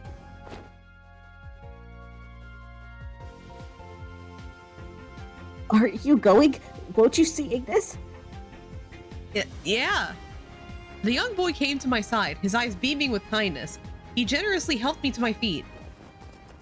He pulled my arm around him and supported my back, making sure I found my footing. Then he led me to Ignis. Just as we reached the wolf, a rushing wave caused by Ignis's exhale rumbled the fragile ice. Oh, keep going. Find Ignis and save him. The boy threw me from the cracked ice. He plunged into the sea in my place. Thanks to his oh, he's fucking. Is he dead? What? Deuces! Sacrifice. He's fucking dead. Ignis was right there, standing right before my eyes. Not standing, but like in the water. I made a slow, tepid approach to his maw. The wolf immediately raised his head, tracking me, his prey, with a glare. Following his ancestral instinct, the wolf bared his fangs to devour me. Hug. Dash, hug. dash, dash, dash. Hug, dash, hug, dash, hug, dash, hug, dash, hug, dash, hug, dash. Hug. Goo. The beast cried out in anguish. His fangs halted inches from my face. Goo. Goo goo gaga. The wolf opened his mouth and clipped it. He began to flee, wincing with each movement. This was no mindless beast. It's just a baby. I could hear a whimper in there. Ellipses. I knew it. You're still there. I took one step, then another. When? Oh, fuck. If you're so willing to make an offering out of yourself, why didn't you cooperate at the start? Why are you alive? Why are you still here? Oh, this is all a romantic gesture to you, isn't it? Maybe you'd taste better if you'd make him wait for it. No matter which excuse you choose, it doesn't matter. His ancestral instincts will prevail. Jeremy cackled maniacally, likely having watched everything unfold from the shadows. But none of that mattered. Ellipses. Who are you even talking about? What? I'm not wasting my time here right now extending my hand to Vinar. He's awkward. What? What? And blunt. And he's like no one I've ever met. He's one of Enchante's favorite regulars, Ignis Carbunculus. Damn you, woman. Enough of the cheese. We don't sell cheese at Cafe Enchante. I don't know what Why cheese don't is. fucking go there? Jeremy raised his arm. Perhaps so he could strike me again when... Two chains suddenly appeared around his body, completely restraining him. Just in time. Luckily, we were well within range to cast our spells. Our princess is unbreakable. Does that spell trouble? Or is it a blessing in disguise? Damn it. No justice, no peace. Give it up, Dromi. You won't fool us again. You're going nowhere. There's nothing you can do. Just sit quiet and watch. Thank you, Miser, Eel. I thanked my 2 assistants, and I walked onwards once more. You're just my assistants. Yeah. Assistant? I'm not on your guys' route. You're my assistants. The pillar of light climbed into the night. At last, I reached him. Sorry for keeping you waiting, Ignis. Get you waiting, huh? Aww. I whispered softly into his ears, running my fingers through his scorched fur. That's my nose. Yeah. Yeah, I mean, yeah, that's your nose. Ignis let out a tender groan. Then... Don't touch. Don't come. Ignis? What?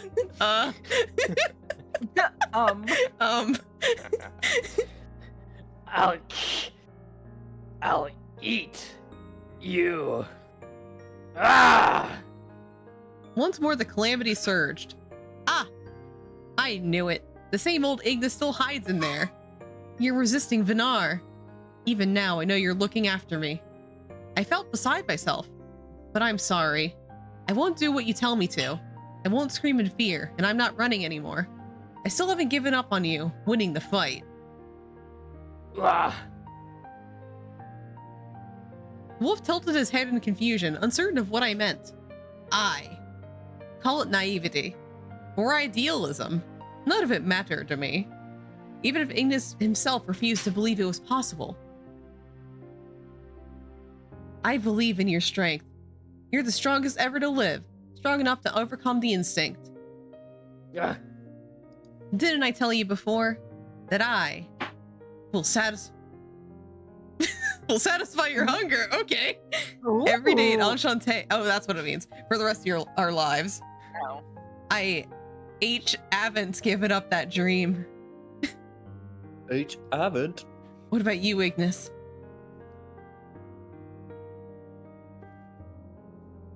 That's wrong. That's not all I want. My real wish is my dream, what gives me purpose. So many flashbacks. Tell me what you wanted to say.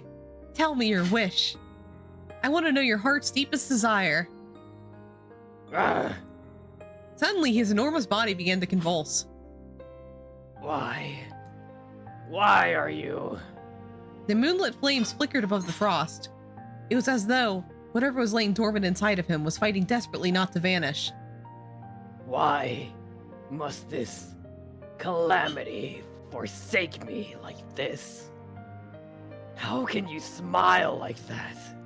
The flames weakened and the wolf heaved a sigh before going silent. Then, he lamented, just as he had at the shrine, but there's new life to it somehow.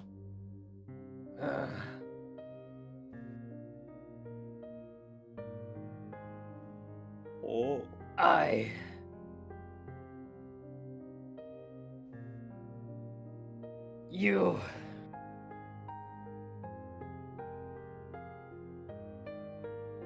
I don't want to kill you. I don't want... Tenten? Huh? You kind of cut off at the end. Oh, weird. Yeah. Eh.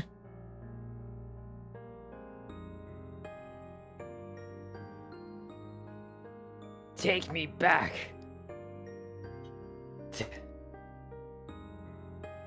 Oh, hello? What? Is my mic dying? Is it? Huh. Oh no. Oh no. Oh no. Uh-oh. With you. In the good days. In bad. Okay. We good. I want to dedicate my life to you. He cried out from the bottom of his heart.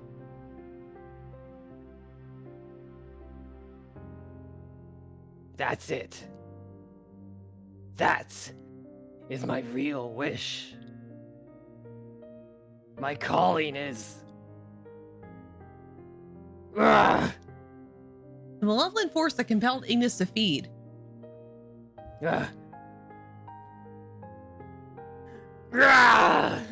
Howled for the last time. Ellipses.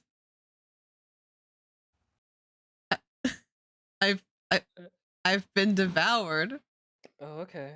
Okay. Ellipses. Ellipses. In a sense. 2 milk. 2 milk. Wow. It Girl. It had been totally devoured. 2 milk. 2 milk. 2 milk. 2 milk. After returning to his original form, Ignis lived out the life he'd always wished for. What? What is going on? Did they fuck? Did they fuck? Hello?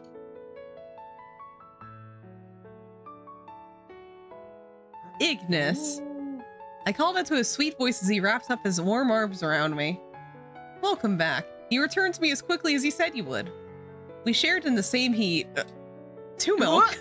2 milk. 2 milk. Everyone is still there. We would submerge our 2 milk. Oh no, they're fucking in. Oh no, we're a fuck in front of us, 2 guys. milk. You can't just do this. Now. Lizer, what are they doing? Ew, look away, look away. We submerge our Shut up, it's the same thing we did with Soan. It's true though. It's true. Following in my grandfather's footsteps on Ace Week. At last the night was broken and a warm sunrise was burst into that frozen realm. Oh my god, game. Can you stop, game? Yeah, that's right. My wish, my true calling, is to live my life by your side. My strength has become our strength, and my love for you will burn inside me until there's nothing left to give. Ignis? I want nothing more than to be the man of your dreams. What the fuck? Instead of, devouring you. Haha, you finally said it. You might run your mouth from time to time, but at least you're sweet. In my arms, I felt a warmth and comfort I didn't know were possible. The thought brought a tear to my eye. No more rampages for me. I promise. Don't be near me during your periods. From this day on, I'm just Ignis, a simple man whose love is the strongest woman in the world. 2 milk. And so he showed us past his Vinar. Antivirus alert. Oh, Your Oh my god. absolutely fucked. Hi, Faria. I can't believe he got raided when I said that period line. Hi, Faria. Thank you so much for the shit. raid. My name is Neurosis. I'm a computer virus PNG tuber. We're currently right at the end of the Ignis route in Cafe Enchanté. We do weekly reading streams every Tuesday at 8 p.m. So yeah, welcome. Kick up your seats. You're playing One-Armed Cook. Awesome. And sit back, relax. We're wrapping up the route. So enjoy. From a short distance away, our friend sat watching us, grinning kindly as we bask in our love. Eel, don't watch this, Eel. Cover your eyes. Why are they watching? Oh, it's no use. Eel's just, I can't control him. I couldn't possibly take another step. Yeah. I'm exhausted. We fought the whole night long. I'm gonna coast to sleep right now, right here. And take a nap right here. Good thing I got some beauty sleep in the demon world, or I'd have to keep watch after Eel. Goodness. Indubitably. Is that a Canis lie? Yes. Indubitably. I recently bought myself a thesaurus, so I have been learning words.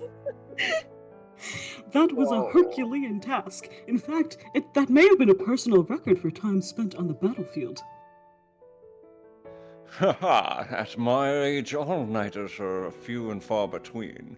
Gentlemen, it's way past my bedtime. A nap couldn't hurt, could it? Hey, Rindo, you old man.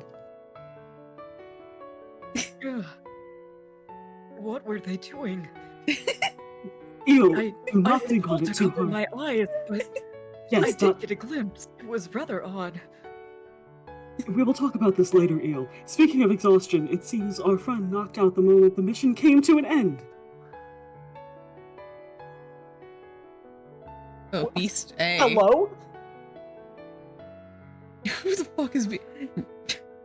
Now that the dust settled, don't you think of the miracle we made it out of there alive?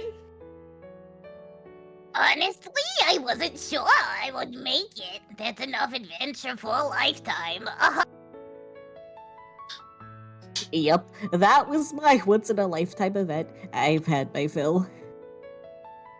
True, but be proud of yourself. Also, how did you get out of the water? Anyway, we helped stop the strongest beast that's ever lived, here and everywhere. We don't have to let anyone call us weak ever again. I won't let cowards judge me. Ellipses. Right you are. All of us here are more than willing to vouch for you. In the end, it wasn't the person with the most power who stopped the wolf. The conversation unfolds amidst the chatter, but there is one. Someone unable to accept reality. The young man fell to his knees, probably watching. Ah, he's still here. He's still here. You're kidding. Everyone else was gathered in celebration, and the chains which restrained him until sunrise were unhinged. But Dromi nevertheless stared into the emptiness, unwilling, unmoving. This is all a lie, bro. This is some sort of mistake. Thank you for the stretch. Was gonna be the strongest veneer. But they stopped him. Not with weapons, but with words. Much to his surprise, someone responded to his cries out in the void. Was it a mistake? Didn't you see it for yourself?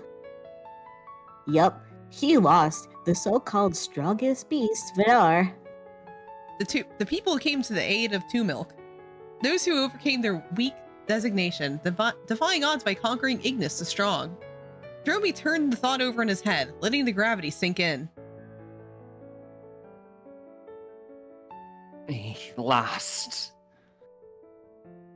So my dream to summon the strongest fighter of all time, Veneer, wasn't killed by the Demon King, the Angel, or the Knight, but by weak beast and humans.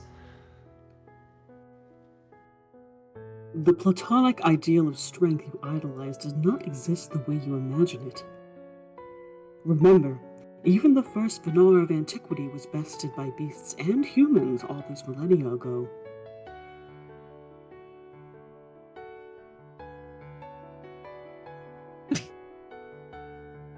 Did you fall asleep, Drummer? Dromi?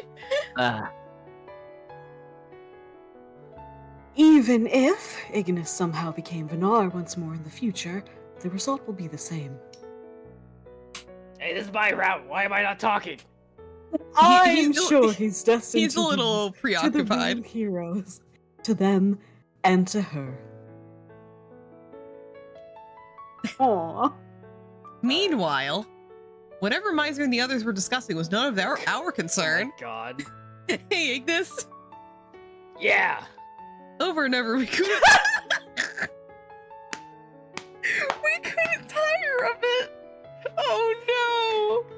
We basked in each other's warmth, exchanging sweet, tender words. Oh my fuck. You're so strong. Shut up. You fulfilled your promise. You came back to me. I feel so safe in your arms. I'm gonna throw up. At first, Ignis was taken aback by my directness. He let out a lighthearted chuckle. Oh. Was that weird to say? Yeah.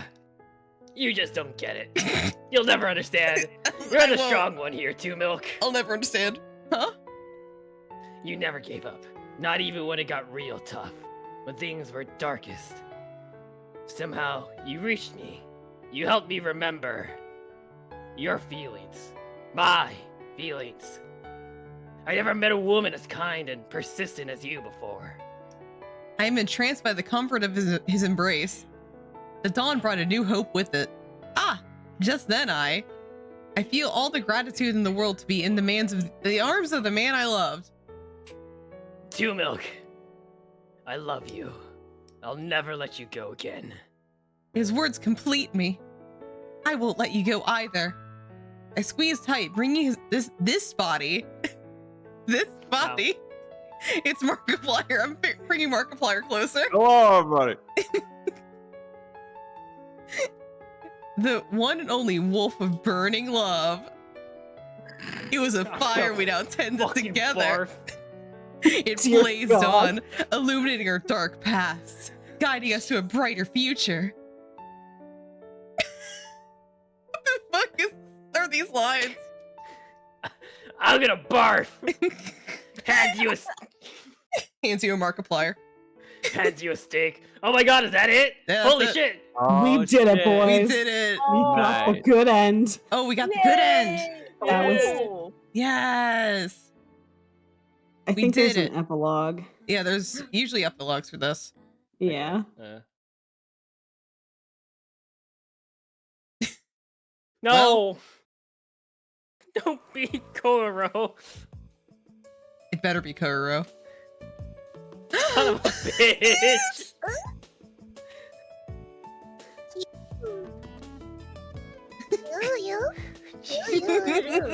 I'm gonna fucking lose it. I'm gonna fucking lose it. Koro Mama! I'm sorry? It's Koro Mama! Oh my god.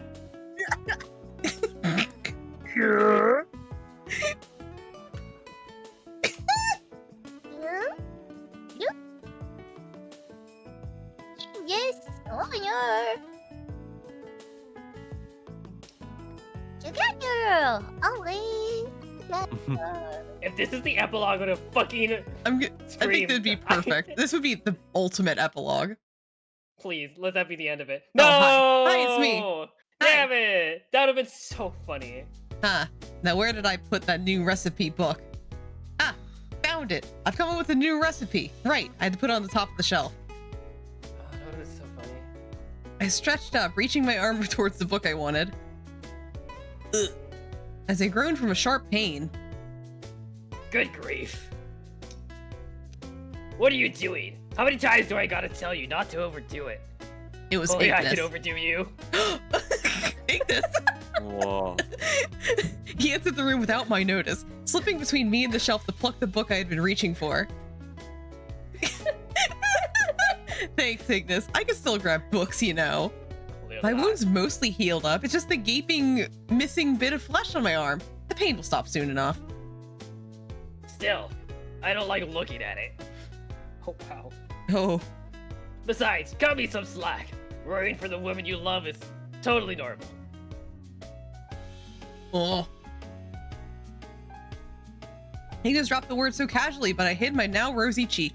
Only one of them. Until recently, he seemed like someone who was naturally averse to terms of affection.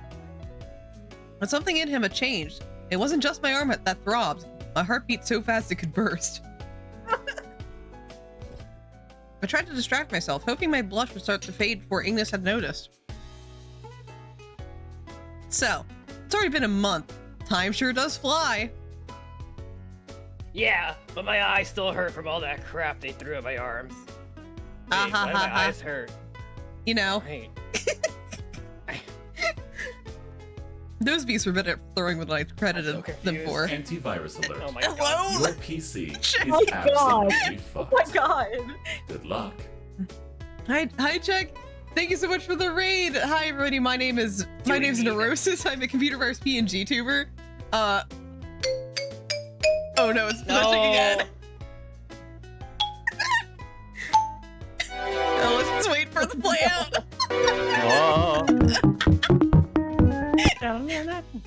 Oh, is it good? Okay, thank God. Oh, okay. Okay, hi everybody. Thank you so much for the raid check. Did you finish Lives of P? Thank you so much for the care package, everyone.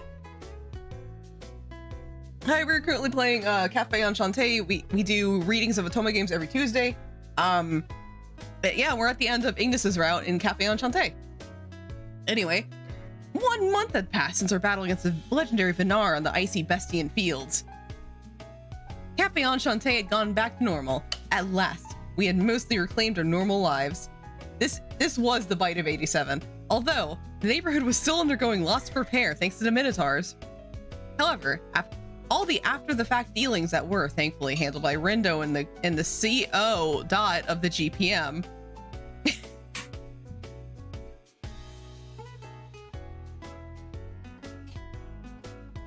Are you sure it's all right? There are so many sweets in this batch. Of course! We're celebrating your full recovery, so enjoy it all on us. Although over half of your candy packages are from Ignis, I presume he's quite guilty for hurting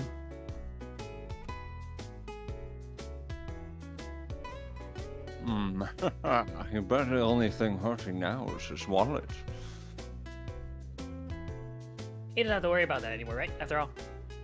That might be temporary, but he found a new job. Naturally, all the regulars like Kyrie were beginning to arrive. However, there was one slight change, one that left a bittersweet taste. We no longer had our adorable mascot in my room or around the shop.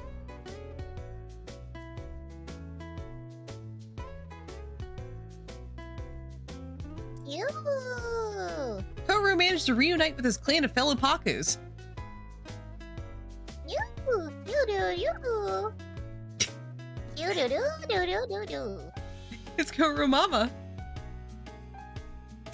Kuru. And surprisingly, Koru was able to reunite with his parents.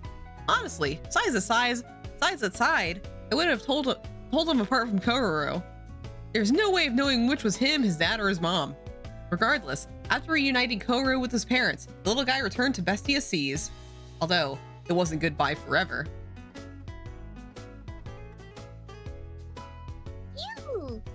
Koru had somehow managed to convince his clan to uproot their settlement closer to the gate. That way, they could spend their free days visiting me whenever I crossed over. Before, traveling to Bestia was dangerous as hunters prowled the Badlands. It was practically asking for travel. What? I think you meant trouble. Asking for travel. But since then, Bestia's seen better days. Thanks to the uprising of lesser beasts who fought in the battle to stop Vinar, the more savage beasts who once hunted the lesser beasts for sport took mercy on their fellow beasts. While they're not wearing flower crowns and dancing in the fields, at the very least the beasts learned to cool it on the raids. Perhaps other descendants of Vinar exist. This thought came up from time to time. So it seemed Bestians came to a new unspoken agreement to reduce the brutalism. At last, Koru could live in harmony amongst his kin and Bestia.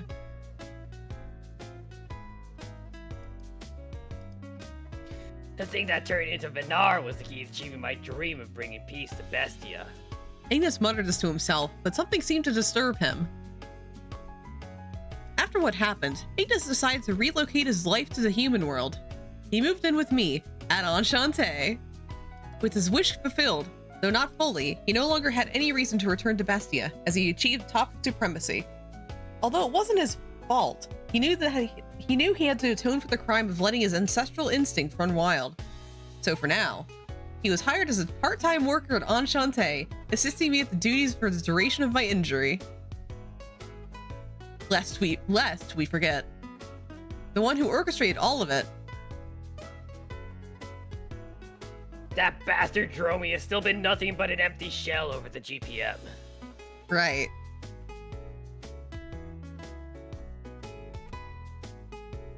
After being apprehended by Rindo and Canis, Jeremy was once more sentenced to imprisonment at the GPM. From what Rindo had told me, he had been locked in solitary confinement the whole time. Despite the feeling of betrayal, the situation was especially tough for Ignis, who still cared deeply for Dromi. We did what we... Oh, shit. What he did can never and should never be forgiven.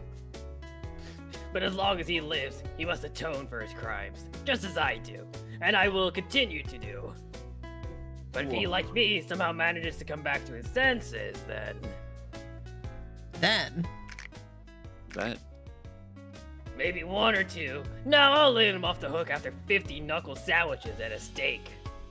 But maybe I heard you. Did you just skip from twice to 50 times and a steak? Of course I did. I had to narrow it to one person per punch. Ignis gently brought his hand to my cheek. He caused you so much pain. Not that I have much room to talk, but still. He stroked his finger over my cheeks as though he was looking for scars over and over again. I'm fine now. But what about you, Ignis? How's your body holding up after everything? You know, I've been holding up. There've been no weird, uncontrollable cravings since the day we left. But I figured there's no harm in being too careful. So I haven't had any regular food either. I see, not even steak? But even before the cravings began, you appeared to have a healthy appetite. This must be quite the challenge. Not really. I got something better than food. I got you, baby! No! Huh? What the fuck? Whoa! Sorry, excuse me. What? Stop. On Pride Month? Not Pride Month, Ace Week.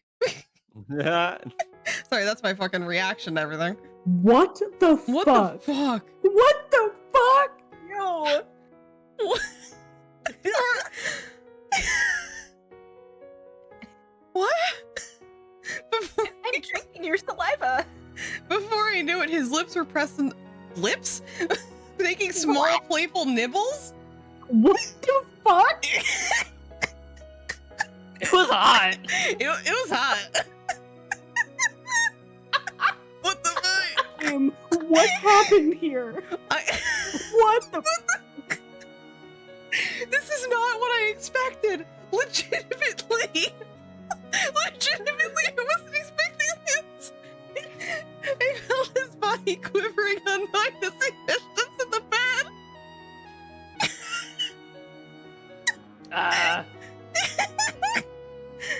Oh my. The taste of his lips all over. You sure? He tilted his head back and he put his head back. Then he flashed a bold smile. Okay. As you're mad, I'm the only one who gets to eat you. Can't lie, it feels pretty good. What the fuck? I cannot believe I just had to say that. I cannot don't worry. The scars I gave you are mine too now. I take responsibility. Fuck. It's Ace Week! But responsibly or not, I won't ever let you out of my grasp. Gasp! That meant... Explain what this means, Nubel. From now on, our lives are one, spent in secrets and whispers from our bed. Please go easy on me. What? No, my God! Not a chance! You should know better than to try taming a wild beast. What the fuck? No. Help, help, help.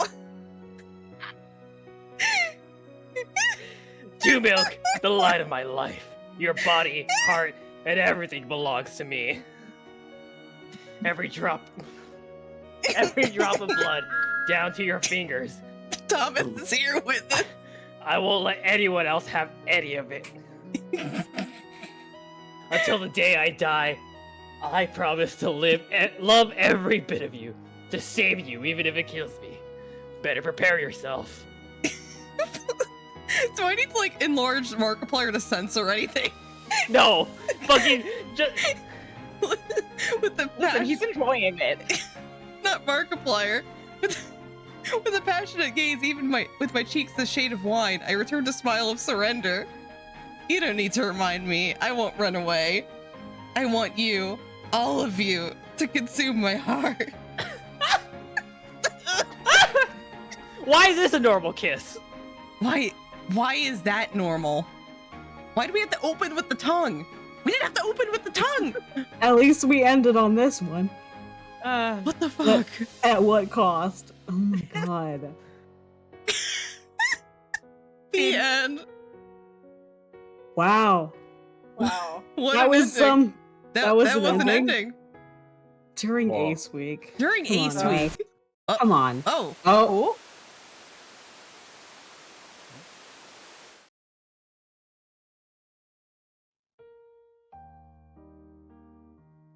Oh, Prologue 3. Yeah, that's gonna be the start of the... Oh. Okay, is that it then? Yeah, I guess we'll start at this point. Yo. Yeah. Yeah, because we can just restart at Prologue 3. Yeah. Thank you so much for joining us for Cafe Enchanté. 1010, how do you feel about completing your second romance route? Why could it have been a normal route to like With a I feel like- priv? No way. Thank you, Masha. I was thinking that's it. Cruising down, Beastia. Feeling that and feeling cool. Oh my god, what a kid lie. baked into a pie Oh, by Dromian that Banner. That was great. Yeah. You know, like, an average route has cannibalism and, like, highly sexual themes at the end, you know, right? Yeah, for sure. This game is insane. This isn't like legitimately. I mean, that didn't happen at the end of Candace's route. no, it Well, sure Candace doesn't didn't. have a They had a tongue. nice talk. They had a very nice talk, and he proposed. I don't remember what happened at the end of Rindo's route, but we'll find out next time we play this. I mean, Candace's route is just no head. No head. Aha. So no head. So no head. They had to concentrate all of that energy from Candace's route that we didn't get into Ignis's route, I guess. Clearly. Oh my god. Wasn't expecting the voice stuff like that tonight. But yeah, thank you so much for joining us. Next week is Halloween. Like, legitimately, the Lord of our Savior Halloween. So next week is gonna be a Desperate Game. Can't I'm wait. so excited. Can't wait to go upstairs And downstairs. And downstairs. and downstairs. Yeah. I'm gonna have a backup too, just in case we die horrifically, because that seems to be a theme of the game. And I don't feel like replaying the whole game to try and get a good ending. Oh no. No. So I'll also have a backup just in case. I don't know what it is though right now. And then after that, we're gonna be going back to Detroit Become Human. Hell Oh, yeah. shit. Yeah. So if you guys missed our Detroit Become Human stream, it was the most chaotic fucking thing in the world. 2, we're gonna be back with the full crew doing it. Yep. Let's see who we're gonna raid. There's like a few people, but like this is also the time when people start going offline, so I gotta check some people. How about we are going to raid Errol? Errol's currently playing Lies of P. So P of lives. the P of life, indeed. But yeah, thank you Drew, for joining us for the experience. We'll see you next week for Desperate Game. So please enjoy. Wait, everyone say bye. Bye. Hands you a steak.